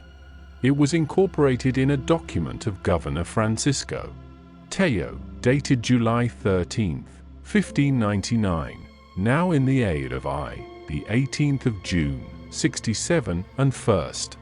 Printed in the appendix to Santa Ins, 2, pp 592-603, and translated in B and R, 7, pp 173-96. 43. Santiago Vila, 6, pp 442-3. His study of the questionable art of 1581 is the most thorough and detailed yet written. 44. Schilling, page 205. 45. Pardo de Tavera _op. Sit pp 8-9. After quoting the latter part of this passage, Medina, page 18, adds a quizzical note. I want to cite the opinion of so distinguished a student of the Philippines because it shows how tangled and confused is the information concerning the primitive Philippine press, even among men best informed on the subject. 46. Medina, numbers 1 and 2, p. 3. 47. Medina, page 19. 48. Ritana had published many of his findings in La Politico de España en Filipinas Madrid, 1891-98, in his edition of Joaquín Martínez de Zúñiga Estadismo de las Islas Filipinas Madrid, 1893, and in the Archivo del Bibliófilo Filipino Madrid, 1895-97. 49. Ritana, Col 7-8. We shall speak of Juan de Vera later. 50. Thomas Cook Middleton some notes on the bibliography of the Philippines Philadelphia, 1900, pp 32-33. 51. Pardo de Tavera _ Biblioteca Filipina _ Washington, 1903. pp 9-10. 52. Medina _ La Imprenta en Manila des sus origines hasta 1810. Ediciones y Ampliaciones _ Santiago de Chile, 1904. 53. P. and G. pp 21-26. 54. B. and R. LII, page 11. 55. Artigas _ op. sit _ he admitted that the celebration should have been held in 1902. 56. Ritana _ Origines de la Imprenta Filipina _ Madrid, 1911. Ritana had also published between 1897 and 1911 several other books which contained some information about the early Philippine press. The _Apparato Bibliografico _ in 1906 and his edition of Morga in 1909, both of which have already been cited. 57. Antonio Palau y Dulcet _ Manuel del Librero Hispanoamericano _ Barcelona, 1923-37, 3, page 72. 58. Schilling _ op. sit _ 59. Chirino, page 3, writes that he was the first who made converts to Christianity in the Philippines, preaching to them of Jesus Christ in their own tongue, of which he made the first vocabulary, which I have seen and studied, and Juan de Medina, who originally wrote his history in 1630, page 54, says that in visiting Cebu in 1612 he saw a lexicon there, compiled by Father Fray Martin de Roda, which contained a great number of words. Grijalva _ op. sit _ F124V writes that Roda, by the force of his imaginative and excellent ability, learned the Visayan language as he had learned the Otomi in this land, Mexico, so that he could preach in it in 5 months. 60. Perez, page 5. 61. Juan Gonzalez de Mendoza _ the history of the great and mighty Kingdom of China, translated out of Spanish by R. Poc _ London, 1588, page 138. The original edition of 1585 said he made an art y vocabulario.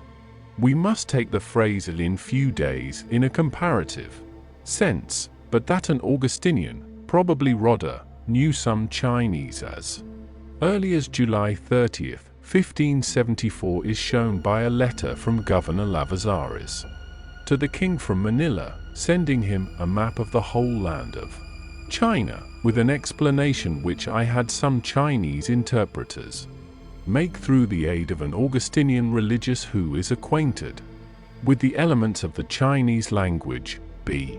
and R. 3, page 284. From the original Ms. in the A of I, the 6th of June, 67, Torres, 2, number 1868, pages 10-11. Antonio de Leon Pinello _ Epitome de la Biblioteca Oriental y Occidental, Nautica y Geográfica _ Madrid, 1629, page 31. Also records Roda's Chinese Grammar and Dictionary. Santiago Vila, 6, pp 444-60, gives a full history of Roda and his writings. He went to China a second time in May 1576, and in 1578 accompanied La Sandi on his expedition to Borneo, dying on the way back to Manila in June of that year. 62. Gonzalez de Mendoza _ op. sit _ pp 103-5.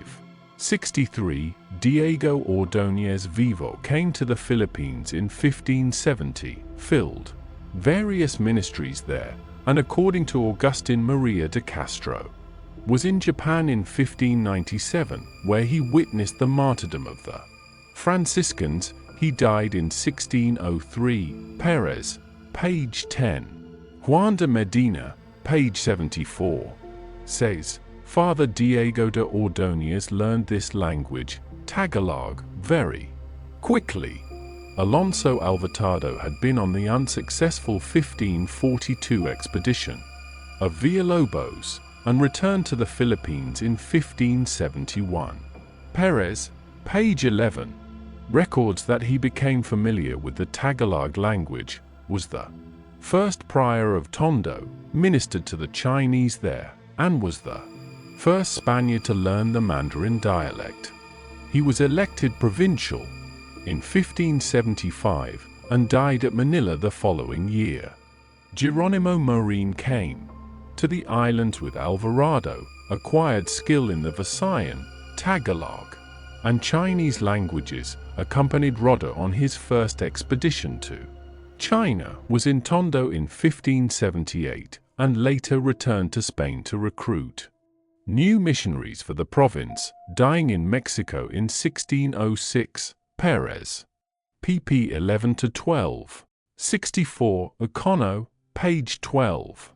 Santiago Vila, page 85, expresses the opinion that Cono's statement was an overenthusiasm and is not valid. 65, Ritana, Colonel 9. 66, Juan de Medina, page 156.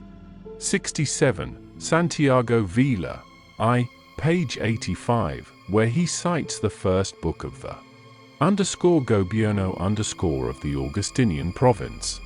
68, Santiago Vila, pp. 84-6 treats of the whole question in detail.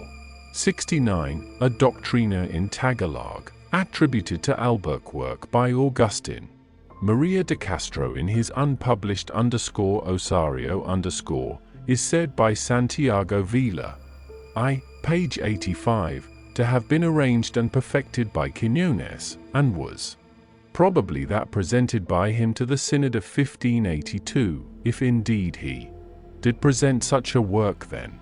For an account of the _Osario_ see Schilling, p. 205n.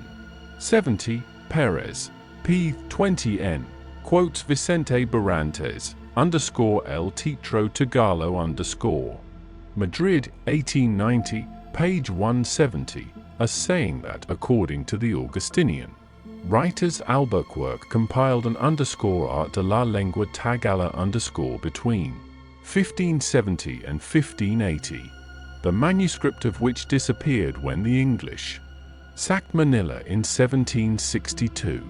It may be that Barrantes referred to Cono, or possibly Castro, but it must be emphasized that no contemporary historian, as far as has been discovered up to this time, has made such a statement. 71. Quiñones came to the Philippines in 1577 and spent his time in missions in and about Manila. He was named Prior of Manila in 1586, and Provincial Vicar in 1587, in which year he died. Perez, page 19. And Santiago Vila, 6, pp. 433-4. 72, again Castro, as cited by Santiago Vila, 6, page 35, is the only authority for this, although San Augustine, page 391, lists Quiñones' name among those present at the Synod. 73, San Augustine, page 381.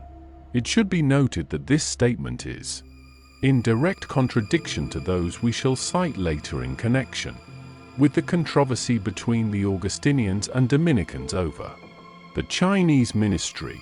The convent at Tondo had been founded in 1571, so San Augustine here must refer specifically to the Chinese mission. 74, Perez, page 22. 75, Perez, page 29. 76, Hueta, pp. 443 and 500-01. In 1580, Under the influence of Plasencia, Tolover took the habit of the Franciscan order and preached throughout the Philippines until his death in 1616. Huerta lists 6 works in Tagalog by him, all of them devotionary tracts, the last of which he notes was printed at Manila in 1617, and is listed by Medina, number 20, pp 14-5. His works are also recorded by Leon Pinello, _op. cit. 1737-38, 2, f. the 919 r. 77, Santa Ins, written originally in 1676, page 211. Virtually the same information is given by San Antonio, pp 532-3 and 563. 78, Juan de la Concepcion, Historia General de Filipinas Manila, 1788-92, 2, pp 45-6. Schilling, p. 203n, maintains that the early writers were mistaken in believing that the synod was held in 1581. On October 16, 1581, the bishop called a meeting of 10 priests at the convent of Tondo to discuss the execution of the decree about slaves. Torres, 2, pp. cxliv. No laymen were present and no other topic was discussed. The decisions of this meeting were sent in a letter from Salazar to the king, dated from Tondo, October 17, 1581, translated in B and R. XXXIV, pp 325-31, from the original Ms. in the A of I 68-1-42, Torres, 2, number 2686, page 95. The following year a Real Synod was held, this time including lay government officials as well as priests, at which was discussed a variety of subjects. Robert Strite, _Bibliotheca Missionum Aiken, 1928, 4, pp 327-31, cites a misaccount of it by the Jesuit Father Sanchez, who was present, and Valentin Marin, _Enseo de unas syntesis de los trabajos realizados por las corporaciones religiosas españolas de Filipinas Manila, 1901, pp 192. It sec. Cites another Ms., then in the archives of the Archiepiscopal Palace of Manila, Memoria de una Junta Q. Se hizo a manera de concilio el año de 1582, para dar asiento a las cosas tocantes al aumento de la fe y justificación de las conquistas. Haitias yq adelante se hicieron por los españoles from which he quotes extensively. With reference to the synod, see further Lorenzo Perez, Origen de las Misiones Franciscanas en el Extremo Oriente in Archivo Iberoamericano, 1915, 3, pp 386-400. 79, Santa Ins, page 212. Again, similar accounts are to be found in San Antonio, pp 563-6, in far more detail and phrased in even more laudatory terms, and the fullest early biography of Plasencia is given by San Antonio, 2, pp 512-79. Modern surveys appear in Marine _op. cit. 2, pp 573-82, and Lorenzo Perez _op. cit. pp 378. It sec. 80, Chirino _Primera Party quoted by Ritana, Colonel 24, implied that Quiñones and Plasencia wrote at about the same time. The first who wrote in these languages were in Visayan, P. Fr. Martin de Roda, and in Tagalog, Fr. Juan de Quiñones, both of the Order of St. Augustine, and at the same time Fr. Juan de Oliva and Fr. Juan de Plasencia, of the Order of St. Francis, of whom the latter began first, but the former wrote many more things and very useful ones. However, San Antonio, page 532, wrote perhaps with bias in favor of his own order, although the Augustinian fathers had come earlier and did not lack priests fluent in the idiom. The language had not yet been reduced to a grammar so that it could be learned by common grammatical rules, nor was there a general vocabulary of speech, except that each one had his own notes to make himself understood, and everything was unsystematized. 81 Entrada de la Seraphica Religión de Nuestro P.S. Francisco en las Islas Filipinas Ms. of 1649, first published in Ritana, Archivo I, No. 3, translated in B. and R. XXXV, page 311.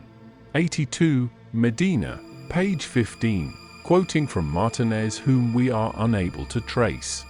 83 Hueta, pp. 492-3. Oliver died in 1599. San Antonio, 2, page 531, says that Plasencia was the first to write a catechism, called in Tagalog Toxahan, and Oliver was the first to translate the explanation of the Doctrina. Oliver's works are noted by Leon Pinello, op. cit. 1737-38, 2, Colonel 730, and Barantes, op. cit. page 187. 84 Sebastian de Totanes, art de la lengua tagala Manila, 1850. P.V. First edition printed in 1745, says of Oliver that up to the present day our province reveres him as the first master of this idiom. 85 see note 42. 86 Hueta, page 517.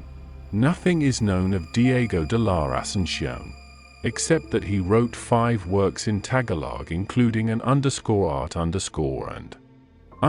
diccionario . Hueta was unable to find any record of him in the mission lists, the capitularies, or the death records, but that he was in the Philippines before 1649 we can be sure of from the notice of him in the manuscript of that date. 87 Hueta, page 495.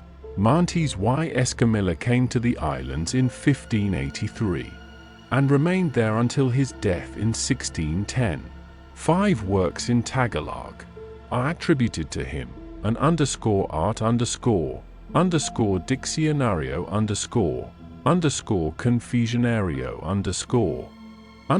devotional Tagalog and a guia de pecadores . The devotional is listed by Medina, number 16, page 12. 88 Pablo Rojo, Fr. Juan de Plasencia escrita Appendix 3 of Santa Ins, 2, page 590. An early reference by Fernandez, Historia Ecclesiastica page 300, speaking of the Franciscan missionary successes among the natives, says, they learned the Doctrina Christiana which the priests translated into Tagalog. 89 Rojo, in Santa Ins, 2, pp. 590-1, says that the Doctrina, then being used among the Tagalogs, was the same as that written by Plasencia except for modernization in accordance with the changes which had taken place in the language since his time. 90 Medina, number 15, page 11. 91 Chirino, page 14. 92 Colin, 2, page 325. 93, Chirino, page 27. 94, Chirino, Chaps. 15 to 17, pp 34 to 41. 95, on May 13, 1579, Philip II wrote to the governor of the Philippines, Fray Domingo de Salazar of the Dominican Order, and Bishop of the said islands, has reported to us that he is going to reside in these islands, and that he will take with him religious of his order to found monasteries, and to take charge of the conversion and instruction of the natives. B. and R. 4. Page 141. Translated from the original Ms. in the Archivo Histórico Nacional _Segilario. Indico T31 F 132 V number 135. 12 of the 20 who set out from Europe with Salazar died before reaching Mexico, and the others were so sick that all but one remained there. So when Salazar landed at Manila in March 1581, he was accompanied by 20 Augustinians, 8 Franciscans, and only 1 Dominican, Cristobal de Salvatierra. 96. For these and other general facts I have used Adjuart and Remezal where they are supported by the other historians, Juan de la Concepcion, San Antonio, San Agustin, Juan de Medina and Santa Ins. It should be noted that Remezal acknowledged as his source for much of the material on the Philippines the unpublished Ms. History of the Franciscan Francisco de Montilla. The 15 Dominicans were Juan de Castro, Alonso Ximenez, Miguel de Benavides, Pedro Bolaños, Bernardo Navarro, Diego de Soria, Juan de Castro the Younger, Marcos, Soria de San Antonio, Juan de San Pedro Marta, or Maldonado, Juan Omaza de Santo Tomas, Pedro de Soto, Juan de la Cruz, Gregorio de Ochoa, Domingo de Neva, and Pedro Rodriguez.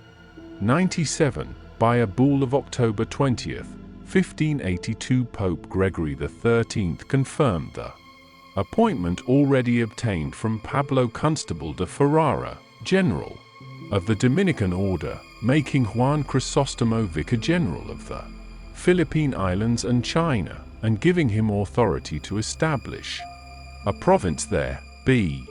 and R. V. pp 199 to -200, translated from Hernaez.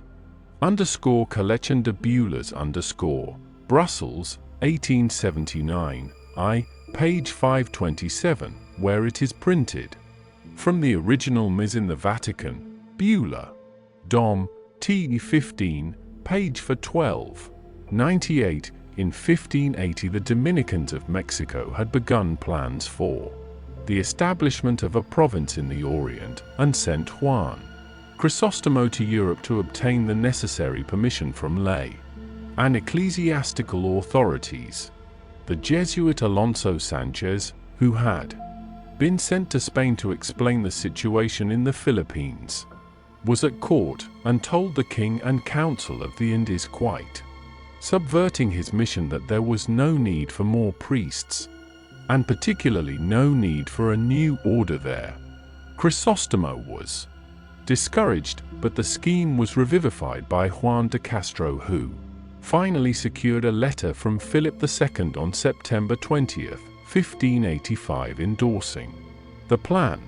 22 volunteers sailed from Spain on July 17, 1586. In Mexico, the Dominicans again found Sanchez propagandizing against the mission, and also encountered the efforts of the viceroy to persuade the friars to remain there.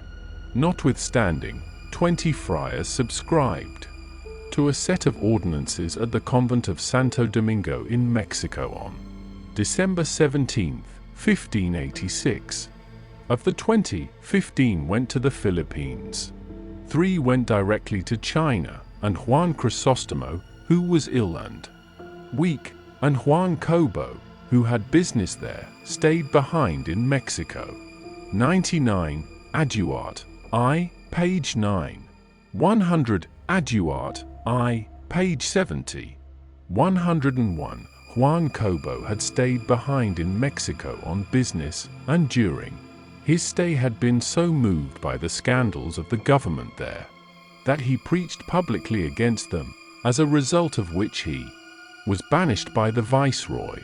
He brought with him from Mexico a fellow reformer and exile, Luis Gandulo, and 4 other recruits for the Philippine mission. 102.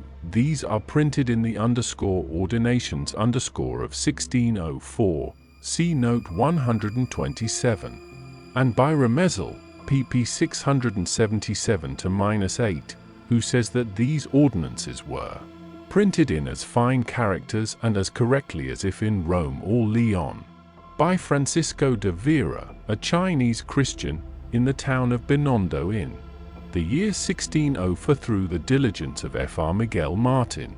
103. Sanglai, a term used by the natives to designate Chinese, was derived from the Cantonese _hyang_ or _song_ and _lay_, meaning a traveling merchant.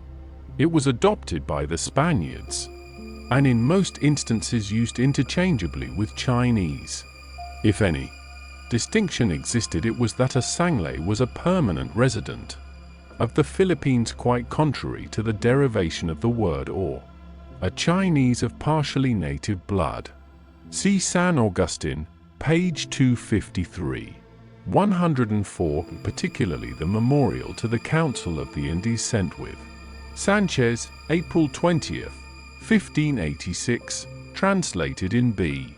and R. 6, pp 167-8, from the original Ms. in the A of I, 1-1-2, 24, Torres, 2, number 3289, page 159. 105, B. and R. 7, pp 130-1, translated from the original Ms. in the A of I, the 18th of June, 67, Torres, 3, number 3556, pp 15-6. See the statement of San Augustine quoted on page 22, which gives the irreconciled Augustinian view. Most of the contemporary witnesses, however, seem to agree with the Dominicans. 106, B.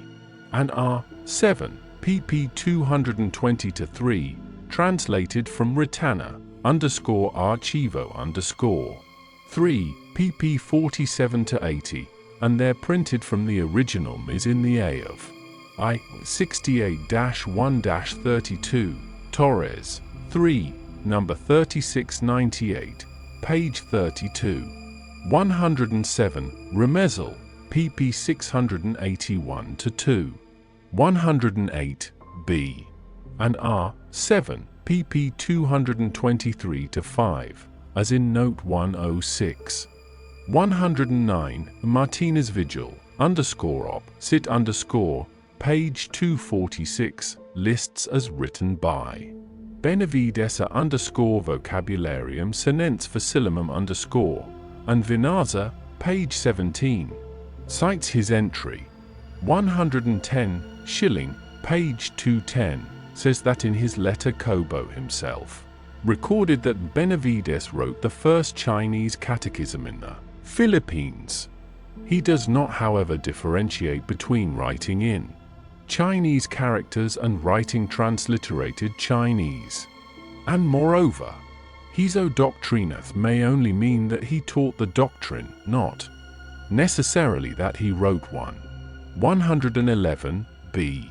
and R. 7, page 238, as in note 106. 112, Aduart, I, page 140.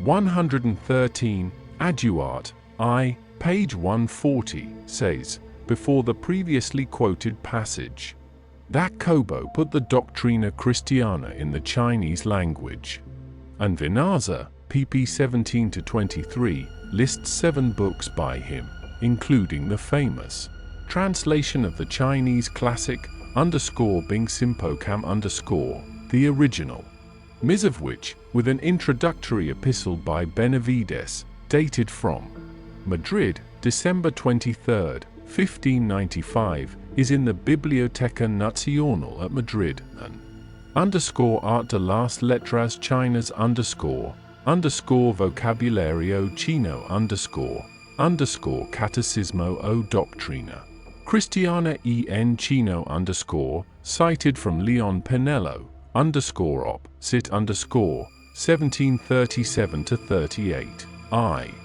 Kernel 142, Tratado de Astronomia en chino linguae sinica ad certum. Revocata methodum called by Martinez Vigil op. Cit page 263, the first works or work on the Chinese language, and sententiae plus excerpted from various Chinese books. See also Beristain op. Cit I, page 316, and Quetif and Echard op. Cit 2, pp 306-7. 114, Aduart, I, page 122. 115, Fernandez, Historia Ecclesiastica page 304, in the Chinese language and letters, P. or Fr. Domingo de Neva of San Pablo of Valladolid printed a memorial of the Christian life, and P. Fray Thomas Mayer of the province of Aragon from the convent and college of Orihuela, the symbol of faith, in his Historia de los Insignes. Milagros F. 217, Fernandez states that both these works were printed at Bataan. Since Mayer did not arrive in the islands until 1602, his work is not pertinent to the present discussion. Mayer's book was seen, but inadequately described by Jose Rodriguez Biblioteca Valentina 1747, page 406, from a copy then in the library of the Dominican convent at Valencia, but now lost. Medina records it under the year 1607. Number 6, page 6. See also Leon Pinello, op. Cit 1737-38, 2, f. the 919r. And Antonio, op. Cit I, page 330. 116, Aduart, I, page 342. 117, Medina, numbers 399-402, pp 261-2. 118, Aduart, I, pp 255-8. San Pedro Mata moved back and forth a good deal. The first year in the Philippines he was with Benavides at Baybay, the second year he was in Pangasinan. In 1590 he was ordered to the Chinese mission in Cobo's place by Castro before he left for China. When Castro got back and Cobo could resume his old station, San Pedro Mata went to the Vicariate of Bataan, the language of which he learned very well, and when Cobo left for Japan in 1592, San Pedro Mata went back to San Gabriel. 119, Aduart, I, page 323. 120, Remezel, page 683. 121, C. Hermann Hull über den alten chinesischen Typendruck und Sein Entwicklung in den Landen des fernen Ostens NP, 1923.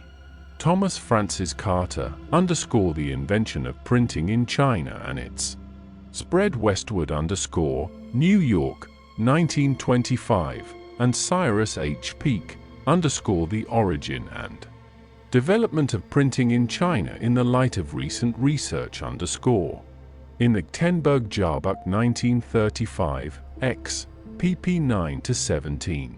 122, b. and r. 7, pp 226, as in Note 106. 123, Adjuart, 2, pp 15-18. 124, Medina, page 19, supposed that the Doctrina was printed in the Hospital of San Gabriel in Minondoc, but Adjuart, I, page 107, says that when the village of Beibei became overcrowded, it became necessary to spread the Chinese Christian settlement to a new site, directly across the river, where land was given them by Don Luis Perez das Marinas, the son and successor of Gomez Perez das Marinas, and there a second church of San Gabriel was built. According to an inscription on a painting of Don Luis exhibited at the St. Louis Fair of 1904 and illustrated in B. and R. XXX, page 228, he bought the land from Don Antonio Velada on March 28, 1594, so that San Gabriel of Minondoc could not have been the place where the 1593 volumes were printed. Murin _op. Sit _2, page 617, says that San Gabriel was moved several years after its foundation to Binondo at the request of the city, and was rebuilt twice. It is apparent that San Gabriel in the Payan was abandoned after the church in Binondo was built.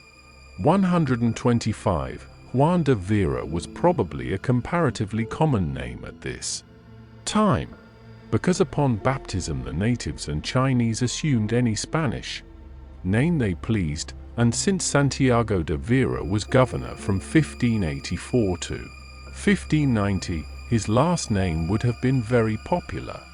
Adjuart, I, page 86, mentions an Indian chief, Don Juan de Vera, who helped the Dominicans in Pangasinan and Ratana. Colonel 23 quotes from a document sent by the Audiencia of the Philippines to the king, August 11, 1620, the appointments as official interpreters of one Juan de Vera on June 15, 1598, and the same or another Juan de Vera on October 9, 1613. 126, Adjuart, I, page 108. 127, the title page of this unique book is as follows: row of type ornaments _ordinations generales _pruinci sanctissimi. Rosarige, type ornament, Philippinarum. Type ornament, factipa. Ad modum rearendum pactrum fractrum Ioannum de Castro, primum vicarium, generalum iastum pruinci, de concilio, and vnanimi consentium. Omnium fratu, qui primit _9 in pros uintium illum secontulerunt. Eun agelizandi gratia sunt q semper vsc in hodiernum diem in. Om nibus iastum pruinci capitulus infallibilita acceptati. Inuiolabilita ab omnibus fratribus obseruendi. Binondoc, per Ioannum de Vera China, Christianum. Cum licentia. 1604 / row of type ornaments. The volume, an octavo bound in maroon Levant Morocco, by Sangorski and Sutcliffe, consists of 8 leaves, as follows.